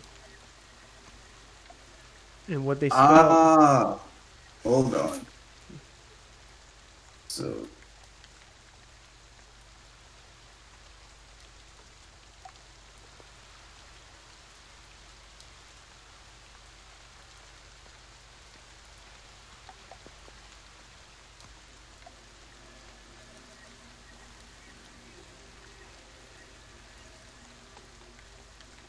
So, so I got GHEL on top of the right. I see what you're doing. The H C E N L Now, while I let you figure that out, N I'm gonna go back to Taj. L All right, Taj. G. So you got all your net things again. You there, Gif? Sorry, had myself muted. Sorry. So while Tbone's figuring out the clues that he has, it's your turn now. What do you want to do now? What are you doing?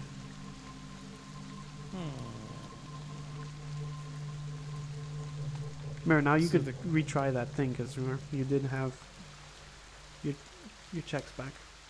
Yeah.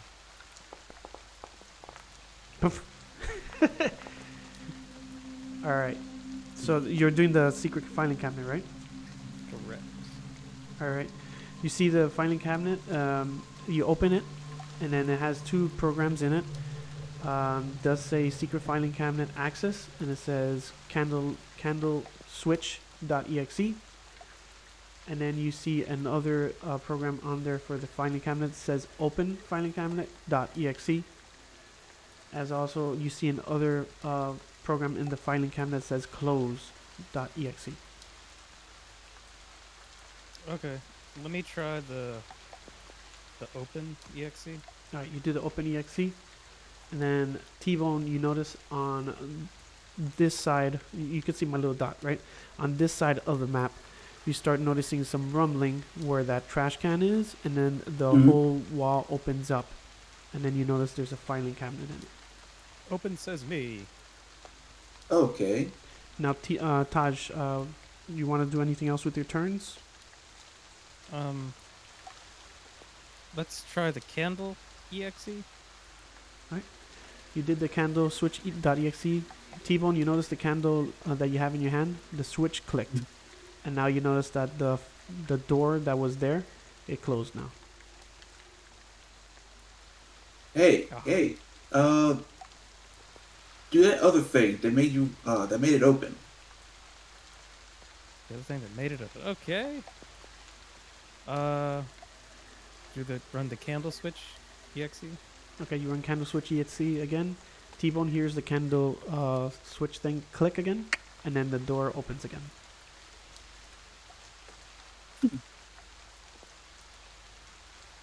And those should Okay. be my Netrunner turns. Yep. Mm-hmm. Well, let's see. Hey, well, since it's back open, I'm gonna go over there and take a look at it. All right. So you go to check it, take a look at it, Mm-hmm. and now when you get there, you notice there's someone in the filing cabinet room. There's someone in the filing cabinet room? Yeah, but it's kind of dark. Is it just like large enough for one person, or is it like two people? Roll a perception check. I want to bomb this. I have a feeling. You're also Perception. blind. And Okay, it's a little too dark, but you do notice it's a person, just one person though. But you can't tell whether it's female, male, human, robot, but it looks like a person. gonna call out to them. Hello. As you say hello, all the lights completely turn on and the room gets a little bit brighter. The filing cabinet room is still dark. Taj, you get force ejected out of the system, but with no damage taken. Rude. And then the person starts walking towards your direction, Tbone. Hi. We come in peace.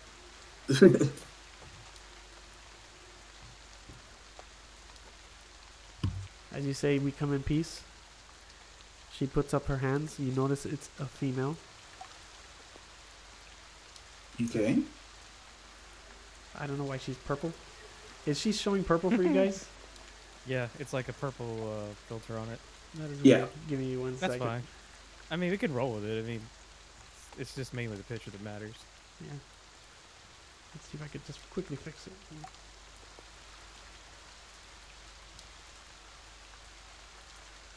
Oh, I think I know why. Give me a second.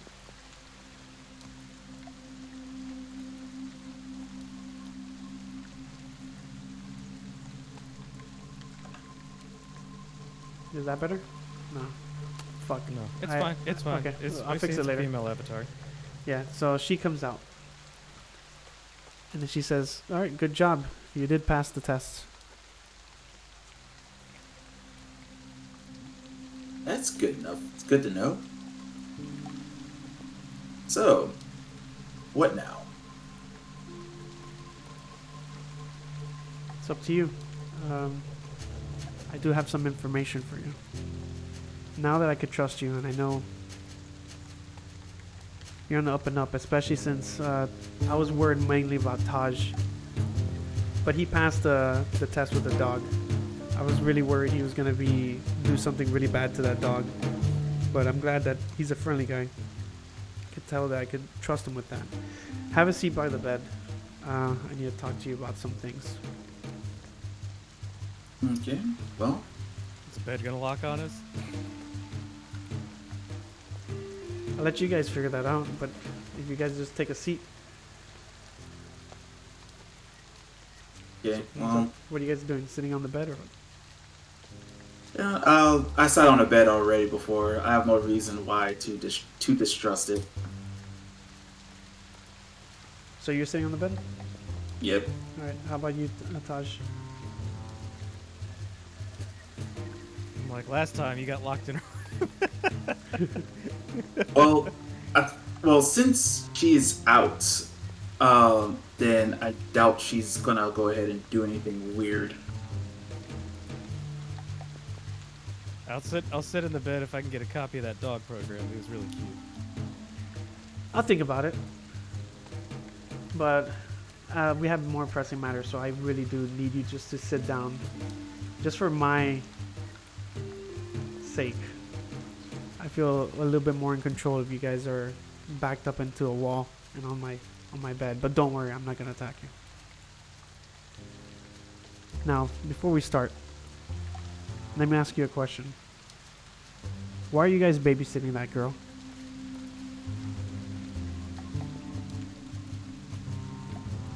Well, I was asked to make sure that the surgery that I performed on her, she was still good to go. Like everything was still good after the surgery. Do you feel like that's something that you normally do? Have you done that before in the past? Roll it. No. Roll it. Okay, there you go. No. All right. No, not normally, but I mean, hey, the money was good enough, so How much I was figure it? why not? How much was Dunn paying you for that?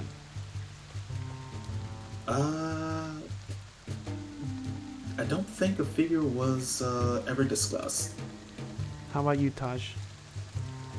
Oh, I'm doing it just because I fucked up. So you were doing it for free? Yep. You don't find it odd that you mess up? Well, not mess up. You purposely destroy her dad's computer and her dad's information, and then now Dunn wants you to babysit his daughter for free. I found it odd, but apparently it costs Dunn a lot of money, so it seems like I have to repay the debt, the amount owed to him. Pay it off there. Just pay it off. That's the word I was looking for. Do you trust Dunn?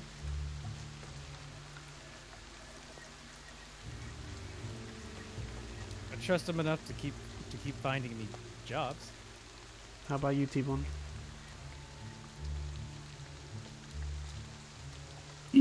I only trust him as far as I can throw him.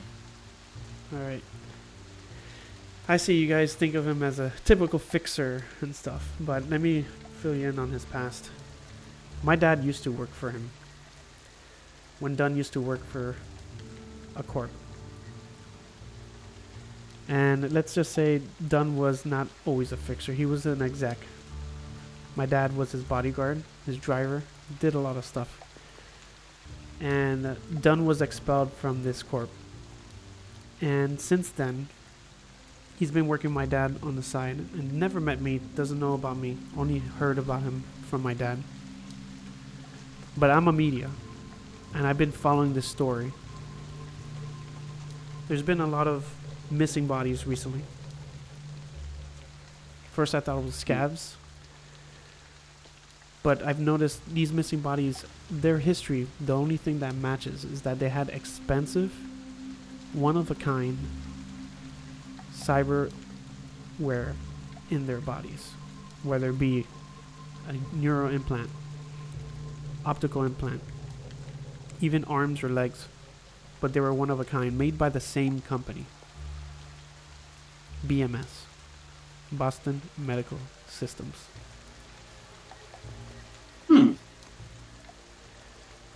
Now you might not have an idea. Tbone, go ahead and roll a skill check for social, local, because since you're in the medtech field. Social, yeah. Yeah, the whole local expert. Recovery, compensation, human perception. Where the heck is it?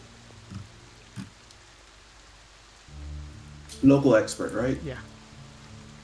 Gotcha. All right. You Oh, yeah. do recognize Boston Medical Systems. They tend to do either cloning of human body parts, but before they did the cloning of human body parts so you could get organic parts, they were experimenting a lot with cyberware that would replace important body parts, but they worked differently. They didn't work on the usual power. They worked on their own power. And on top of that, they had their own AIs. Now, you only know this knowledge, so it's up to you if you want to share it to Taj or bring it up. Okay. So these Boston guys, they're traveling in unknown waters, more or less, is what you're saying. they discontinued it after a certain corp started putting pressure on them to stop what they're doing. And not only just a certain corp, but a few governments. Now, They got government and corpse on their ass. yes, That's pretty heavy. these cyber parts were run through fusion power, and they were very prototype. They're you would say almost in their alpha stage, but they were. If you were rich enough, you'd be able to be one of those guinea pigs and get some product that you needed instead of having been cryoed and wait your whole life for. Some of these customers, Rollo Tomassi being one of them, was a participant. He needed a heart transplant. There was no real heart transplant. And at the time of surgery, there was no true cyber heart that he could get replaced. So he had this heart implanted into him. This corporal, Sana's dad, was friends with Rollo. Rollo heard that his daughter needed a new heart. Rollo had the money to have that new heart transplanted into his friend's daughter. Especially since Rollo already had some more hookup for a new heart, which he currently has implanted in his real body. Okay. And if it wasn't for Rollo, this girl would be dead right now. But then we had the issue with the prototype.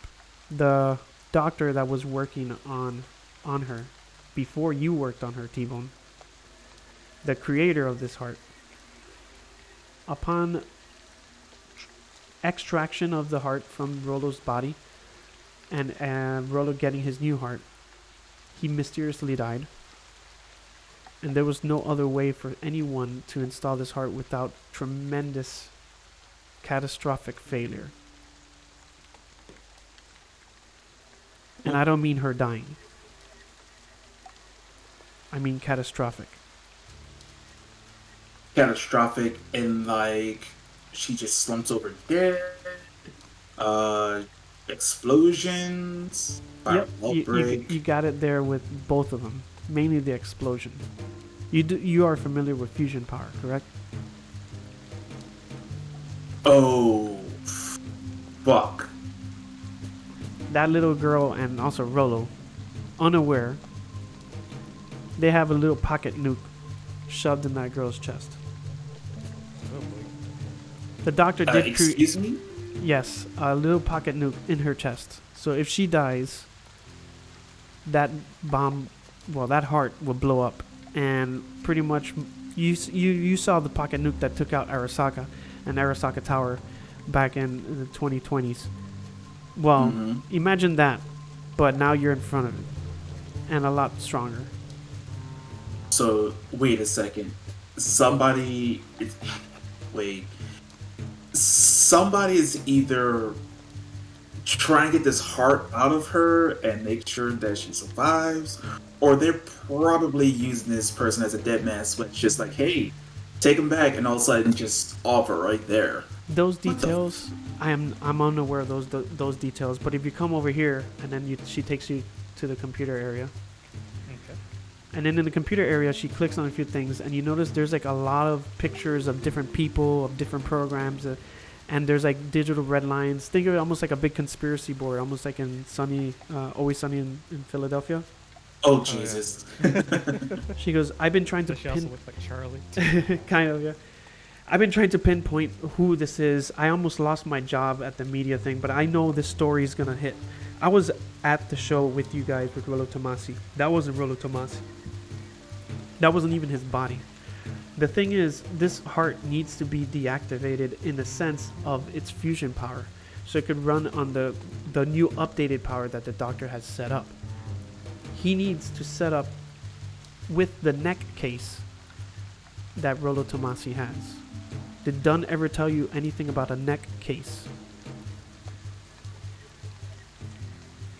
I do remember something about a necklace. Actually, do you still have that chicken? Yeah, you still have the chicken. It's in your baggie. Yeah. Well, now's probably a good time to pull out this chicken. All right, It's going to pull out his big cock. Yep. so she's looking at Everybody you. get down. She's looking at you. Everybody get down right now, because I'm about to swing my cock, and I don't like to slap you in the face. Right. Anywho. Was that in character or? No, no, that's completely out of character. All right, so you put out the chicken, and the chicken's looking at you, and looking at her, and then she's has a strange face. She's like, "What are you doing with that chicken with the cybernetic parts on it?" I'll just say because having chickens are cool, and I pull out my little rubber chicken. Oh god. Well, Now, when you put out your rubber chicken, though, Taj, you scare the shit out of her. It's like, where the fuck did you get that? Oh, they sent in the clowns, and we took this as a memento. no, he took that as a memento, not me. I'm not talking about the chicken. I'm talking about the rubber chicken. I'm talking about the thing that's inside that rubber chicken. Oh, this thing? Yeah, I goofed when I accepted a weapon. So, oh fuck! You're telling me that? Okay, things just got worse. You have a very dangerous killer on your back now, and he plays games, and he's a sick fucking bastard. That gun has a tracking device on it. And because what he does is he gives the murder weapon that he's going to kill you with and has it to you and then hunts you down and kills you with it. He's known as the Mad China killer, and then she pulls up the picture and it's the same dude. Oh, This is gonna. my creep life just got a pants. bit more interesting. Now roll a perception check, Taj. One perception coming up, adding 36 to the modifier. Well, add a +2 to that, so then you're at 15, right? Sorry, 14. Yeah. All right, you notice that the words that did say "made in China," they kind of don't look like they say "made in China" because remember it's kind of scratched up. Taj, Tbone, go ahead and do your perception check. Alrighty. Can and will do perception. And booyah! There you go. All right, there. Now you can read it a little bit better. You do notice it says "Mad China." Now, she looks at you, and she looks at Tbone. He's like, all right. The good thing is two things. First, there's no way he could track you in this building. Unless he had an agent or something, but we took care of your agents. Second, don't get rid of that gun if you had your fingerprints or anything on it. You need to keep it on you. I think we could work something out, maybe. My dad should be coming soon. But getting to the point, now we know for sure something's fucked up here and someone's dirty. And I don't know if we should trust Dunn or we should trust the woman I've been talking to. And this woman is? She says she has Sana, and this is how I got more of my information. While I was at the show and the ruckus went on, the little actor that acted like he was sick or whatever, I went up to him and talked to him. I thought he was up to something. He was afraid. He thought I was a cop. He stole some things like a photo and some other document. But nothing much. I spoke to him, he was nothing part of it. But as when you guys left and I checked the murder scene, I followed it up. I saw some people run by. When I went out of the club, there was a dead body. The bouncer told me where you guys came from. I went to that scene and I followed the tracks. As I followed the tracks, I found this woman hiding. Her name is Fennec. She's a solo. She trained with Fox, one of Hornet's bodyguards. Hornet is a big name fixer in the area, usually deals with medtechs and netrunners. They have more information. Oh, well, sounds like we definitely need to talk to these folks. More information is good for us and possible backup, because holy shit, this is not good. Now, speaking to her, we do know the girl is safe and fine, so there's no rush with that. And knowing that she trained with Fox, she's in good hands. She didn't want to tell me where she's at, and that's perfectly fine. I'm just as paranoid. But We need to figure out what we need to do, and that's up to you if you want to continue believing with Dunn, or if you want to continue with us and see if we could figure out if Dunn's up to something or not. Because she did mention one thing about that Solo. He What's tried. that? What? He tried to kill the girl.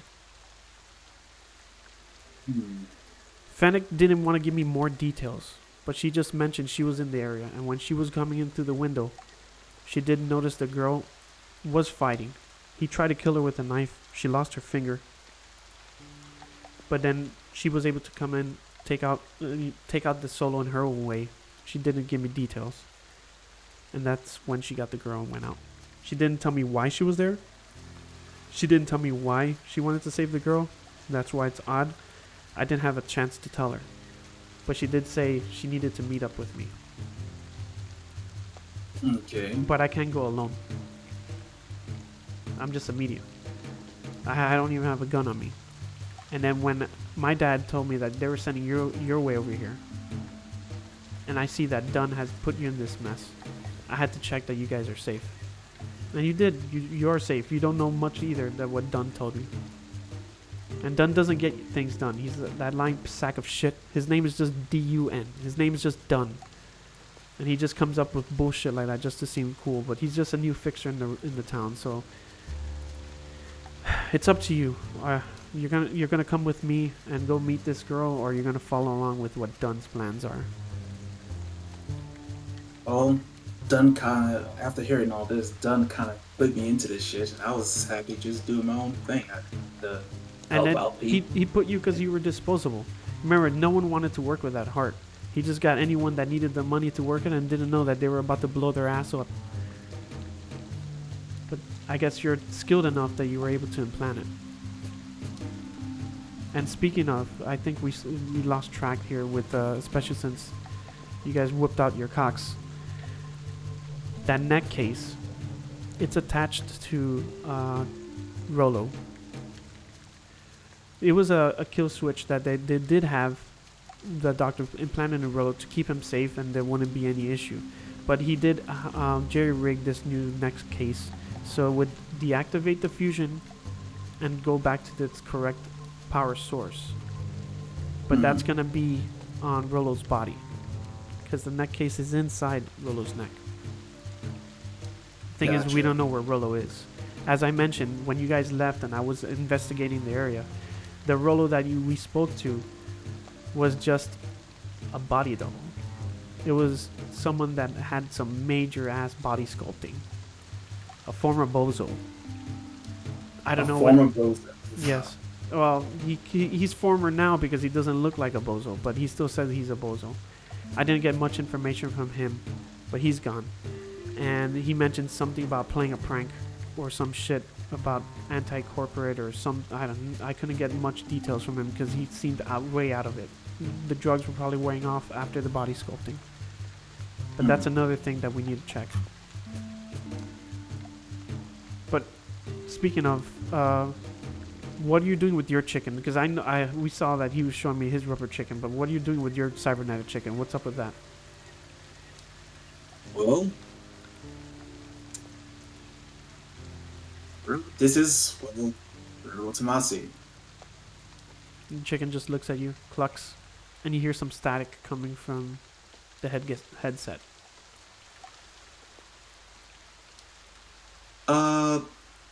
Do you need to do anything to possibly see if this chicken is clean? Because you also that we had to go through just to be on the safe side. I think it's probably best we hook it up to some sort of system, so Rollo here can explain what the hell's going on. I'm not sure, but if any of you are experienced, especially this Netrunner, maybe he could check if cyberware is on the up and up before we hook it up on any system. Let's do a check. All right, which check do you want to do? Well, it'd be a mix between like cybertech and then electronic security, correct? Yeah, do electronic security. Depending on that, would do a +1 or so for cybertech. Okay, good. You got the +1. So now go ahead with cybertech. And I remember to add that +1 on cybertech. Gotcha. 22. All right, good. I'll give it to you because it's on the. So you just notice that the cybertech is more of a output-input device placed on the chicken. It has a video feed on the eyes and the head, as well as a voice box on the box of the cyberware. And you notice it's staticking, almost like it's out of range.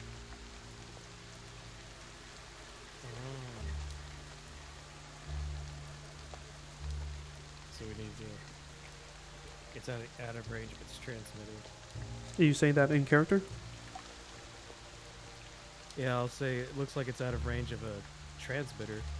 Seems to be causing a lot of We are a lot of interference.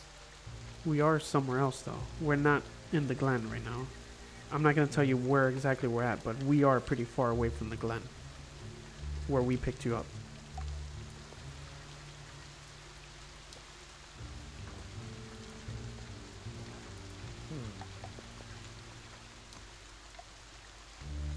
So I'm thinking that it should be okay to plug in if it's strictly input output, nothing else really in there.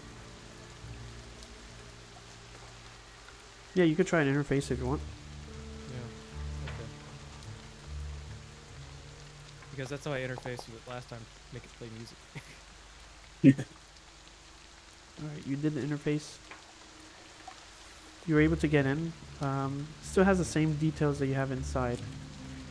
But you do notice that some of it is not as clear and it is kind of fading. Almost like it was like a wireless network.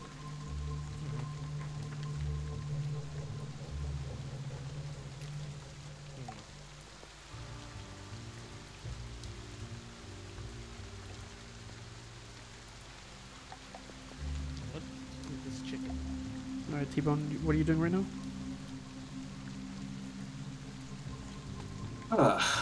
Well.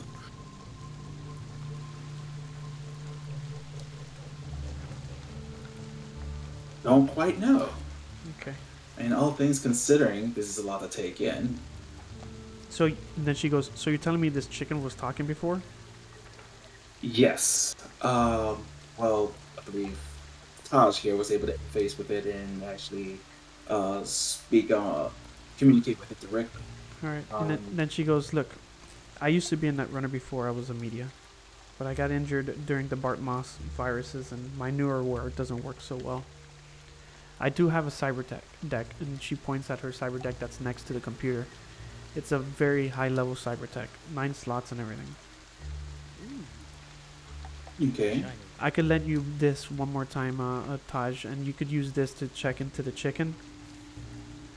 And now you get a +3 on your... I'll let you borrow this for now. Okay. And the programs you notice on it is almost all the same programs as yours. Only has 2 different programs on it. But she hasn't given you full access yet, so you can't look at those programs just yet.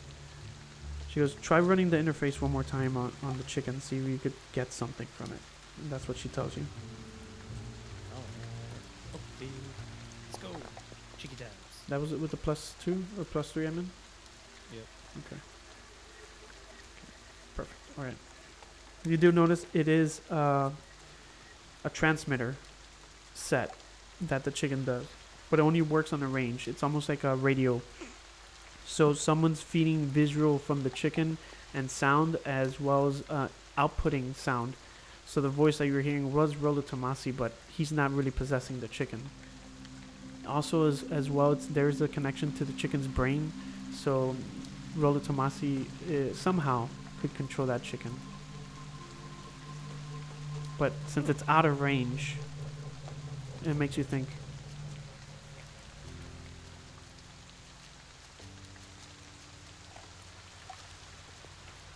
So, Well, shit.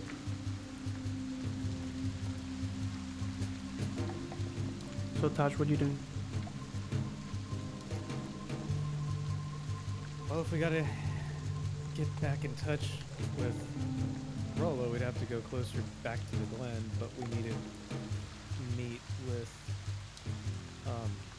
what's her face's media's contacts. Now, we would only meet that contact if you agreed to come with us and decide to work against Dunn.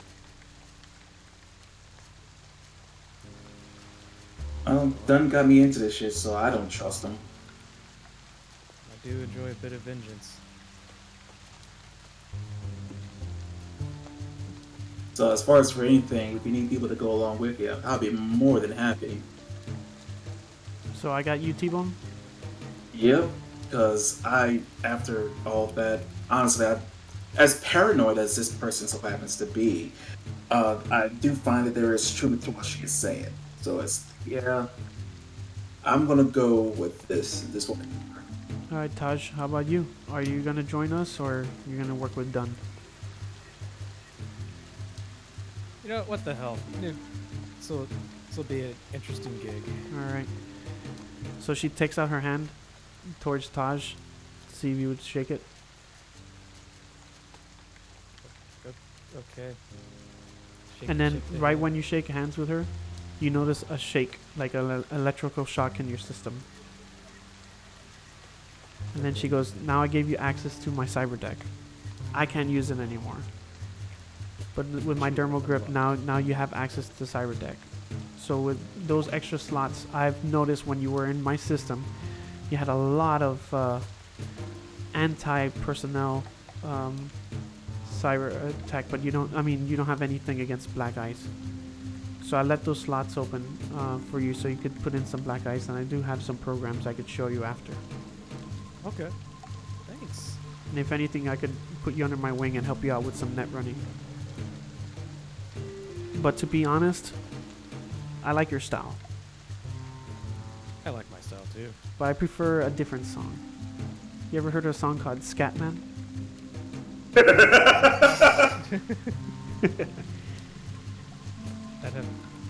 I think I might have heard it a few times, but I enjoy the classics. The guy that taught me how to net run, he was always into playing some music and some weird ass music. So I play Scatman every now and then. So you have that on your tape deck. In your cyber deck as well too, if you want to play. Now out of character. Okay. Now it's up to you what programs you want to install in it. I'll tell you what they are in just a bit. Okay. Okay. All right. So back in character. All right. Now that you're coming with us, it's up to you what we want to do. You want to meet with the girl? You want to, I don't know, find a way that we communicate with Dunn? What do you guys have in mind right now?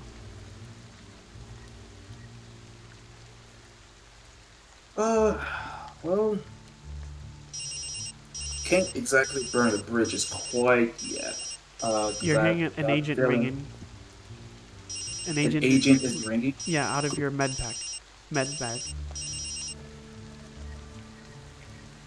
Wait a second. Wait a second. Did you guys have an agent inside your bag this whole time? That's a Tbone question. I don't recall putting it in the agent in my med bag. No, I saw you myself put 2 agents inside the locker, and now I hear an agent ringing out of your med bag. What agent is that? That's weird. What? Run a perception check, Tbone.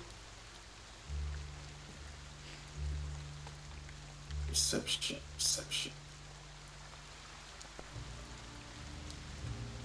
You remember? Did somebody slip me something? You remember that you have the dead Solo's agent in your med pack.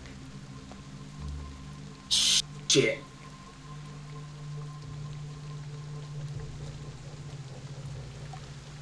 The phone is ringing again. What do you want to do? What are you doing right now? Throw it that damn locker. Yeah. We may need to do that thing again. I'm gonna take the agent, throw it into the locker. You go in and you throw it in the locker. Yes.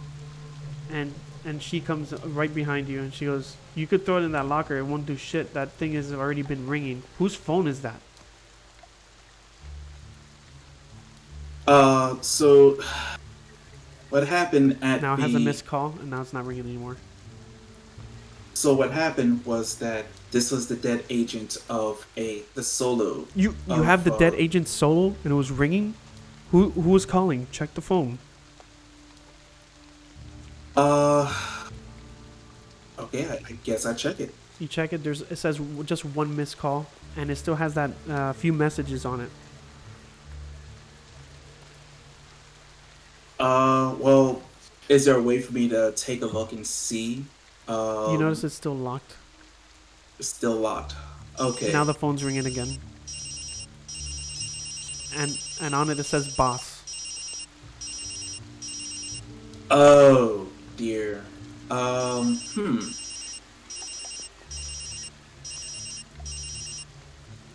are you guys Shit. doing? Well, I kind of show it to her. It says, it says boss. Okay. Yes. Oh man, I think this could be a good lead if we talk to the boss or something. But how can we do this? What do you guys want to do? What do we do? We pick it up or?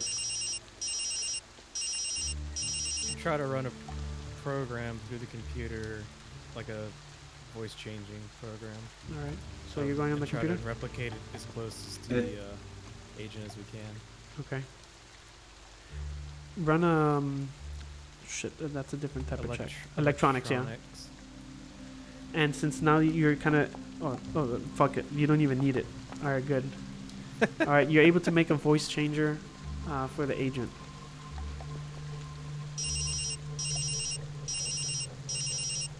Who's gonna pick up the phone?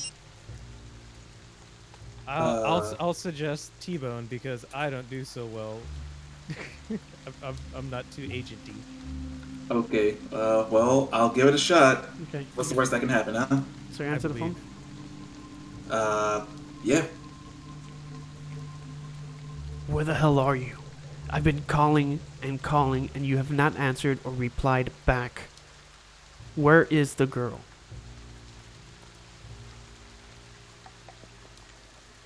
So it's reason out of character. This is the agent of the dead solo that was in the bathroom, right? Yeah. Mm-hmm. And then now this call says boss on it. Okay. Well, complications happen. Girl was taken under my watch. I'm out looking for her now. So you're saying, after all that training you had, the girl slipped out of your hands? It's not that simple. How can it not be simple? I thought you and Dunn were setting it just up with those two idiots, and it was just going to be a simple knock her out, you take her, you get them to do the work, and then we're done with this bullshit heart deal. How the fuck can you mess this up? Well, was preparing to knock her out. We had a complication where we was going to do the deed. An unknown person Wait a second. kind of got the drop on me. When I came to, Who is this? hmm? Who is this? This is not Rod. Who is this? Who am I talking to?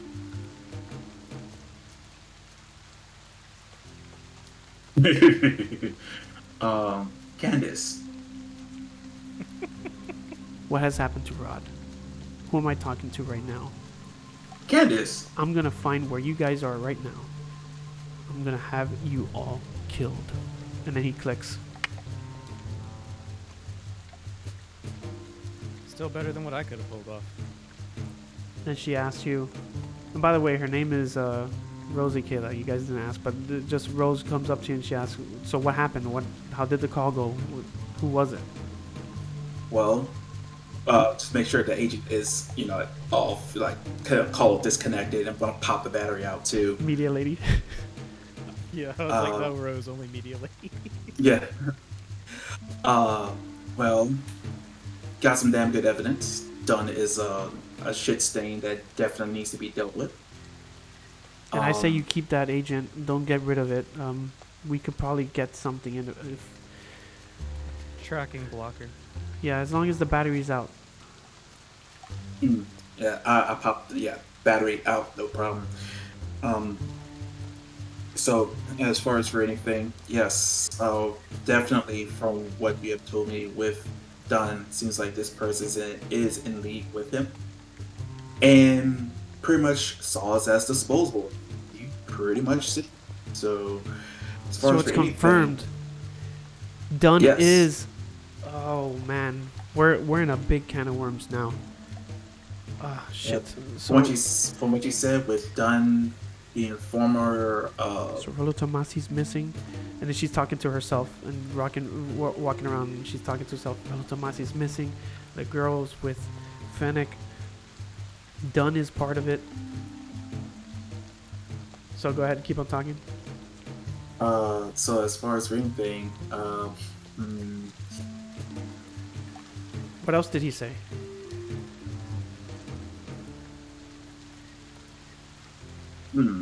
So outside of us, sticking us with the two, which would be me and Taj, the solo was supposed to knock her out and deliver the girl to Dunn, and the whole everything that you've said. That story didn't match though, because didn't Fennec tell me that he tried to kill her? Well, he didn't really go that far into it, but I would possibly assume that what the woman from Fennec had said would probably be the case. Right now you hear the door banging, the front door. She goes and checks. Oh You shit! expecting somebody? It's Mad China. Mad China killer's right outside the door. And then you hear through the door, "I know you're in there. It's you. It's you." Shit. What are we gonna do? And right when she says that, the door just bursts open. And then in comes that guy, the that you saw from before, the Mad China killer guy. I don't have the picture of it because it didn't upload in the thing. That's fine. Now he's fully cybered out. Has a very heavy weapon on him. And then he just looks at you. And he goes, "I see you still have my gun. Thanks for leading me this way. I'll have it back now." This is all great and fun. Rose, you do have an exit strategy, do you? Do you? I do, but it's gonna take a few seconds before we can. And then boy. Mad China looks at you guys and says, "Oh, don't worry. You guys won't be going anywhere once I stun you." And then he clicks a button. And then electricity, you hear like an electrical sound coming out from the rubber chicken. But you're not affected because it's in a rubber chicken. He said, I'll just go womp womp womp. and then he looks at you, he's like, "What the fuck? How did you know?" Oh, honey, I've always known.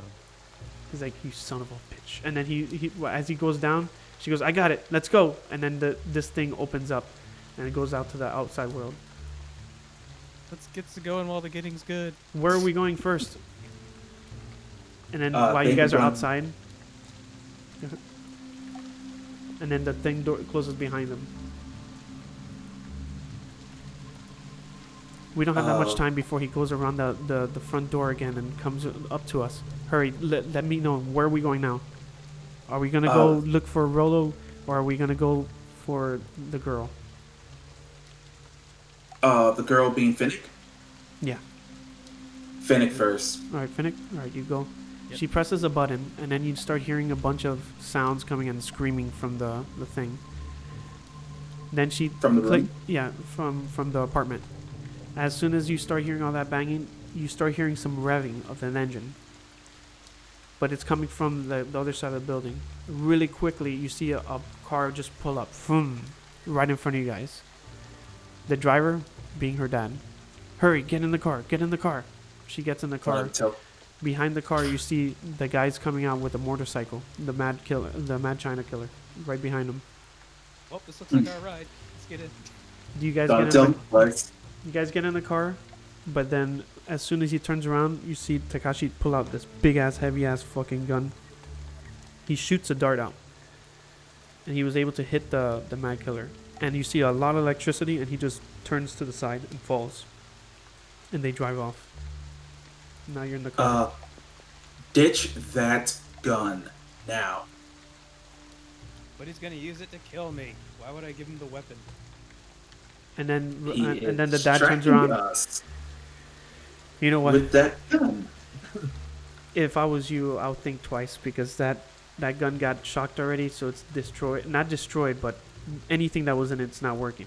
But that mad gun, that Mad China gun, I've heard it's very exotic and very strong. It's up to you what you want to do with it. Well, We'll hang on to it for now. I think it's the best course of action. Plus, it's shiny, and it's holding my chicken up. And you notice you can't really remove the chicken because it kind of got melted onto the gun now because of electricity. So like now, like you could still see the barrel of the gun through the chicken's mouth. The feet now are where the handle is and the trigger.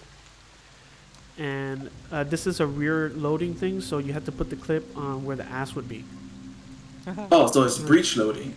Yeah, so it's like it's kind of like the Malarian arms. You saw how it comes in from the back, the Johnny Silverhand's weapon. Yep. But right now it's not workable. Like you can't really use the gun, but you do realize now it's kind of like a weird rubber chicken gun type of fuse thing. But you don't know what type of gun it is or anything. Nice. So while you're in the car, you guys are driving. And then the dad goes, all right, I see you guys are coming with us and you passed the test. We were in the Watson development. We had to go back to old Japantown that's near the Glen where I found you guys and where you guys fought the bozos. Oh, No, great. we're We have old another stuff. run-in with the bozos, possibly. Yeah. Now, let's take a quick 5-minute break for some water and stuff. There's some more stuff that's going to happen. But it's not more than maybe 10 or 15 minutes. But I just need to drink something. So, you guys cool with a quick 15-minute break before this next roleplay? Yeah, I'm gonna go grab a beer and keep a bad thing going. All right, cool. I'll be right Yeah, back. bathroom and beer for me as well. Well, not beer, but water. Alright, BRB. All right. Yep.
Okay, back. Welcome back.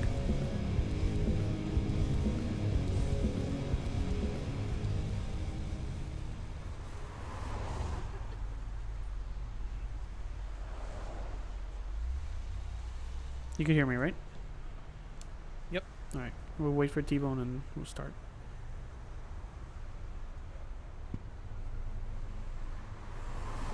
Does this allow you to build out net things too? Unfortunately, all the net architecture and the programs don't work so well, and I think that's what was my mistake. Is I kind of depended on it, and I kind of started forgetting net running stuff. And then I had the paperwork set for the net running when we were gonna do it, and then since I got distracted and I'm nervous and shit because I kind of overdid it with preparing. I kind of like forgot how to do net running, but unfortunately, it doesn't do any architecture or anything yet. But I could do maps that look like net architecture. it would just be like a grid, and then you just drop in some random. Yeah, it'd be ice almost like or net Pokemon, runners. like Yeah. Pokemon RPG type of fight thing. Yeah, it's like it doesn't have to have anything really built out. More of just like a grid space to move around in. Hmm. But how would that work? Moving between like two different, like between the net space and the meat world. How it would be is like if you're inside net space, you need to be within 6 meters of that access point. If you leave that 6 meters, or someone forcefully disconnects you, then you go through the penalties of not jacking out on your own. Yeah, but like let's say you go in between two different scenes. Like Mhm. I'm in net space and T-Bone's in meat world. Would that mess up some things like switching between the two? Oh, that it could be. Yeah, I just need to figure that out. Okay, 'Cause yeah, it would would- suck to it go would be back cool. and forth and then wipe it. Yeah, I need to figure that out. I need to test it. Because this is the thing. Like, you could fire your gun while you're doing your thing in the access point. That's the whole cool point of this change that they did with netrunners. So, like, if you're there and you see someone in the meat space doing some shit, you could shoot at him, but that costs an action, so now you can't do your net actions. But if you did your one net action or two, you could still do a regular action. But once you do a meat space action, your net actions can be done. So you want a net before you do meat. Sometimes, yeah. I need to look a little bit more at that, and if we can't get details, we just homebrew something that makes sense that we're Yeah. both cool with. I'm back. Okay. Sorry that took longer than expected. Yo, welcome No, back. it's all good. All right, so here we are. Right now we're in the car. I have the Cyberpunk thing up on the stream if you could see it. Not stream, I mean in our foundry. So anytime that we do Theater of the Mind, I have this stuff up, okay? Okay. And then we'll pop out some characters sometimes, so we do roles and things that we need to, okay? So we're back in the car. We're driving. And then Rose turns to you guys. He goes, all right, we're going to the location that Fennec talked to us about. It's a club. It's within the confines of the Glen, right in between Old Japantown and the Glen. It's called the Midnight Oasis. Have you- Midnight Oasis. Yeah. It's kind of like a double-edged sword here because, and then her dad jumps in. Yes, Dunn doesn't know about me or about Rose yet. About what we're doing. He still thinks we're working with him. Thing is, if Mad China is already attacking you, their word might come up to Dunn. And then Rose comes in and says, "What was it that the boss told you about Dunn, Tbone?" That's what she asked you. That we So from what the boss had said is that the solo was to take the girl, knock her out, and bring the girl to him. And then Rose you were- interjects and she just says, "But did she say where Dunn was or what he knew?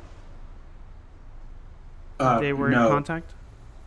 They all we know is they were in contact and working in cahoots, but nothing in particular. So they are in contact right now, or they haven't made contact with each other.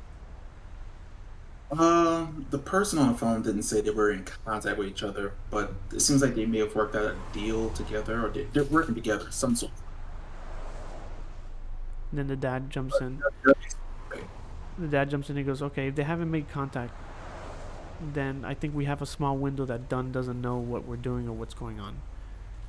Because this is the thing, we are going to the Midnight Oasis. We are going to meet with Fennec. We do need to be stealthy about it, because Dunn is in this club as well. This is his main hideout. Fennec right now is pretty much hiding in plain sight with the girl. When we get there, and we get to the girl, if we get to the girl, and then Rose jumps in and looks at both of you, then this means it's up to you guys to figure out what you need to do when we get there. Me as a media, I'm gonna tell you right now, I'm gonna start recording most of this, because I need to record this. This is important for my news organization, and it will be big. Everyone will hear about this. You guys will be known for this. Like, if we do well and we save pretty much Night City with this, everyone will know that it was thanks to you guys. But if we fuck up, they'll know it's because of you guys. And this would give us a big name. Are you guys okay with me recording and doing this? Pretty sure you have a way of editing out faces, right? Yeah, of course. I already have that set up. Perfect. Then do what you need to do. Okay, so you want me to edit out your face, Tbone? Well, how about you, Taj? Where this is not going out live. This is going out recorded, and then I'm gonna send it out once we do it. Yeah, I much prefer lurking in the shadows. No, out of character. Remember your character sheets, guys. The roleplay. Look at your life goals real quick. I'm just saying this as a GM just to see if you want to do it this way or not. So for me, no. Sorry, that's right. So I'll say that my left side is my preferred side. All right, she says that sounds cool. And while she's saying that, she's pressing a button, and you notice her left eyeball changes almost like a camera, and it comes out, and it doesn't look like an eyeball anymore. It almost looks like she has like a small camera over her left eye, and then something went over her left ear, and then under her neck, like a little hole opened, almost like if it was like one of those holes. I forgot the name of it, where you would put a voice box, or mucus would come out if you're someone with lung cancer. That comes out, and she goes test 1 2 3, and you notice it's a mic. A trach hole. Yeah, like almost like a trach hole, but it's a mic. Okay. All right. So then she goes, all right, Tbone, so I'll be editing out your face. I won't be editing you out. I'll make sure I get most of your left side, Taj. That's okay? That sounds great. All right. And then the dad goes, all right, we're almost at the Midnight Oasis. Now, we could take a stop at a night market beforehand, because it is kind of getting late. And do you guys need any items or anything so we could stop at a local night market? I want to pick up a few electronic doodads. That'd be useful. And then Rose goes, that sounds good. Hopefully we can find some programs. How about you, Taj? I mean, Tbone. Tbone. Let's see. Question. In my med tech bag, I should already have a med scanner. Med scanner is cyberware type of thing. So in your med tech bag, you just have your tools that you use. Okay. But not. And there's not like a med tech scanner in there, like a handheld one or anything like that? Not really. No, there's just tools to do your surgery and everything like that. If you want to see people's vitals, you would use the med scanner that you have on the cyberware. Let's see. I don't have any of that. I have a biomonitor, but that's, I think, specifically just for me. Hold on. Let's.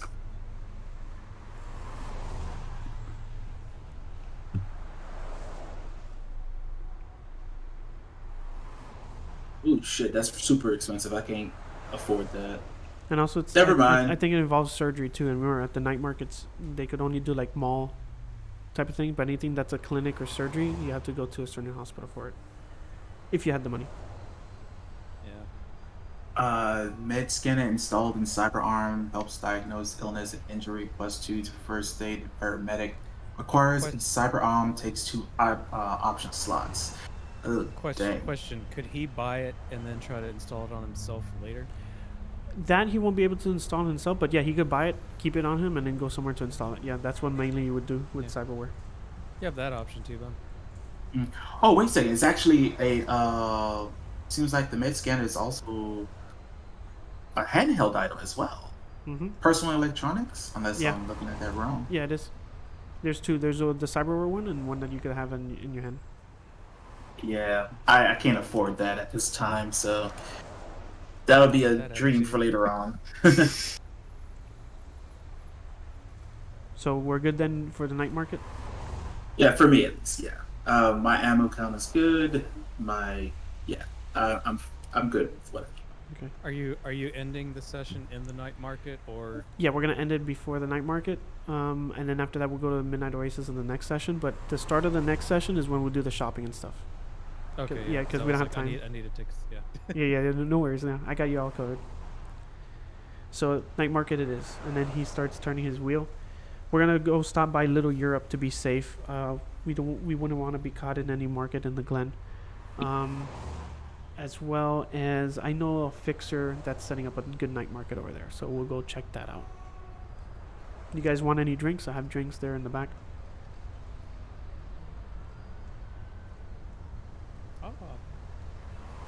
Rose opens it up and takes the whiskey and pours it on the glass, and she just drinks it like a shot. They have any fizzy water? Yeah, there is some Perrier in there if you want. I'm feeling classy. I want that. All right, so you get some of that. How about you, Tbone? Tbone? Did we lose Tbone? No, he's still. I accidentally had my mic muted. I am an idiot.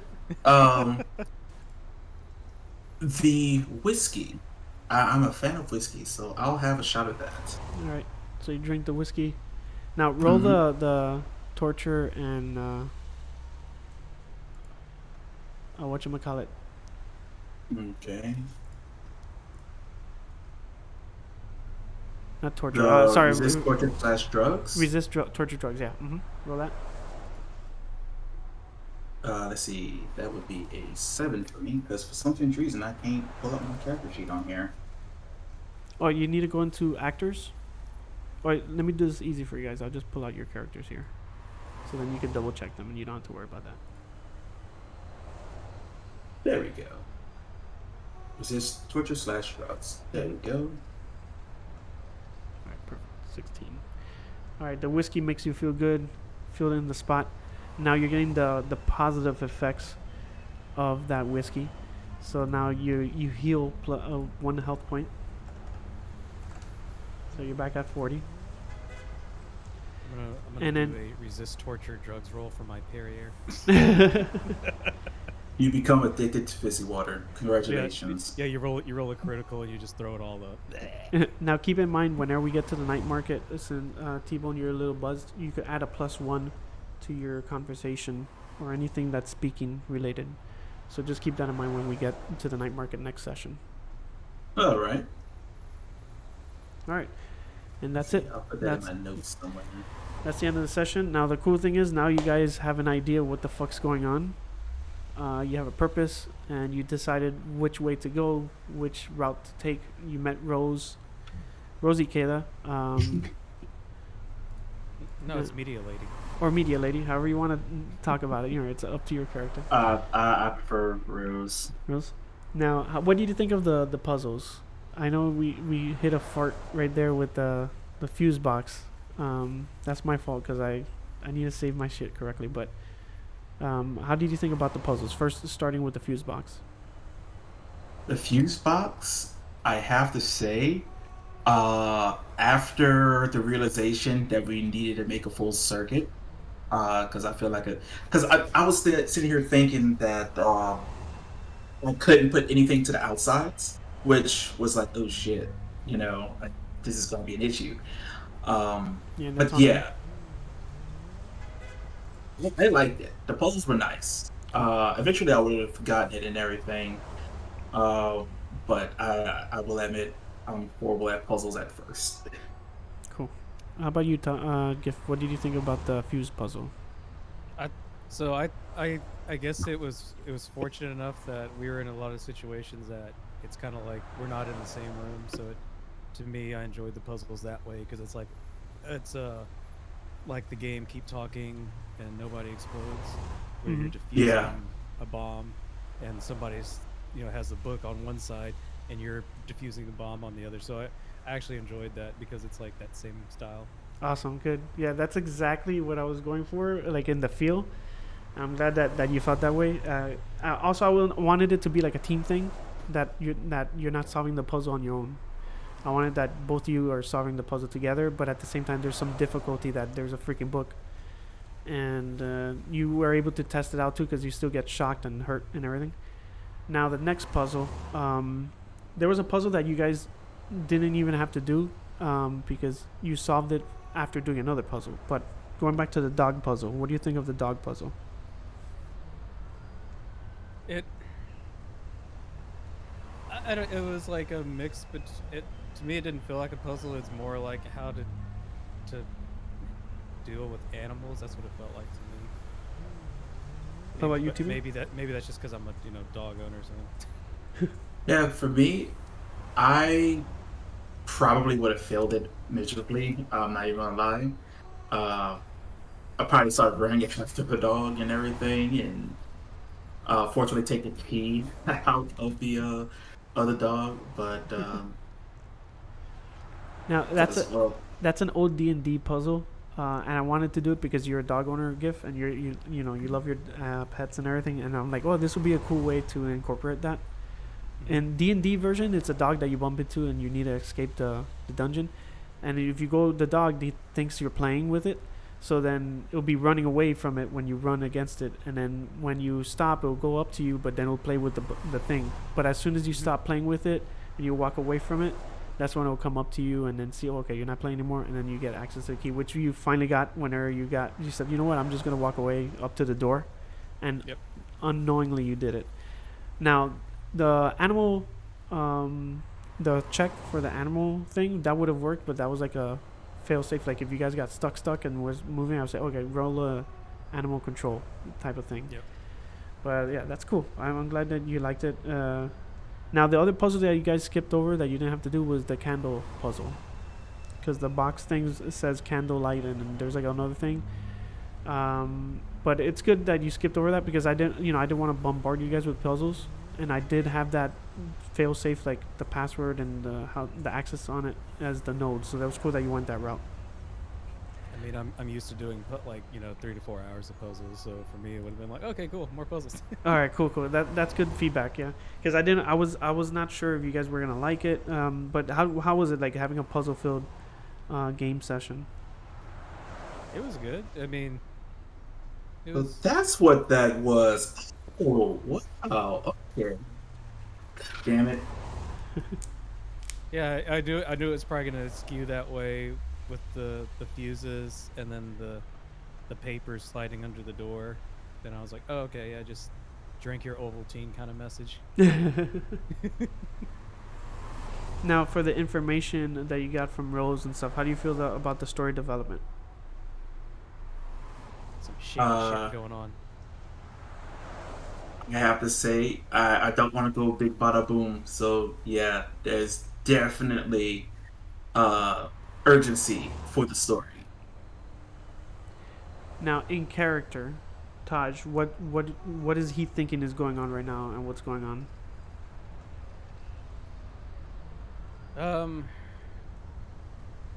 Betrayal again. It's Okay. like with the corpos kind of betrayed the parents and got put in that situation, living in the wastelands, thrown out of the tower. So it's kind of like the same. It's cyclical. There it is, cyclical. Mm-hmm. Like it's happening all over again. And you, as a player, what do you see as the story?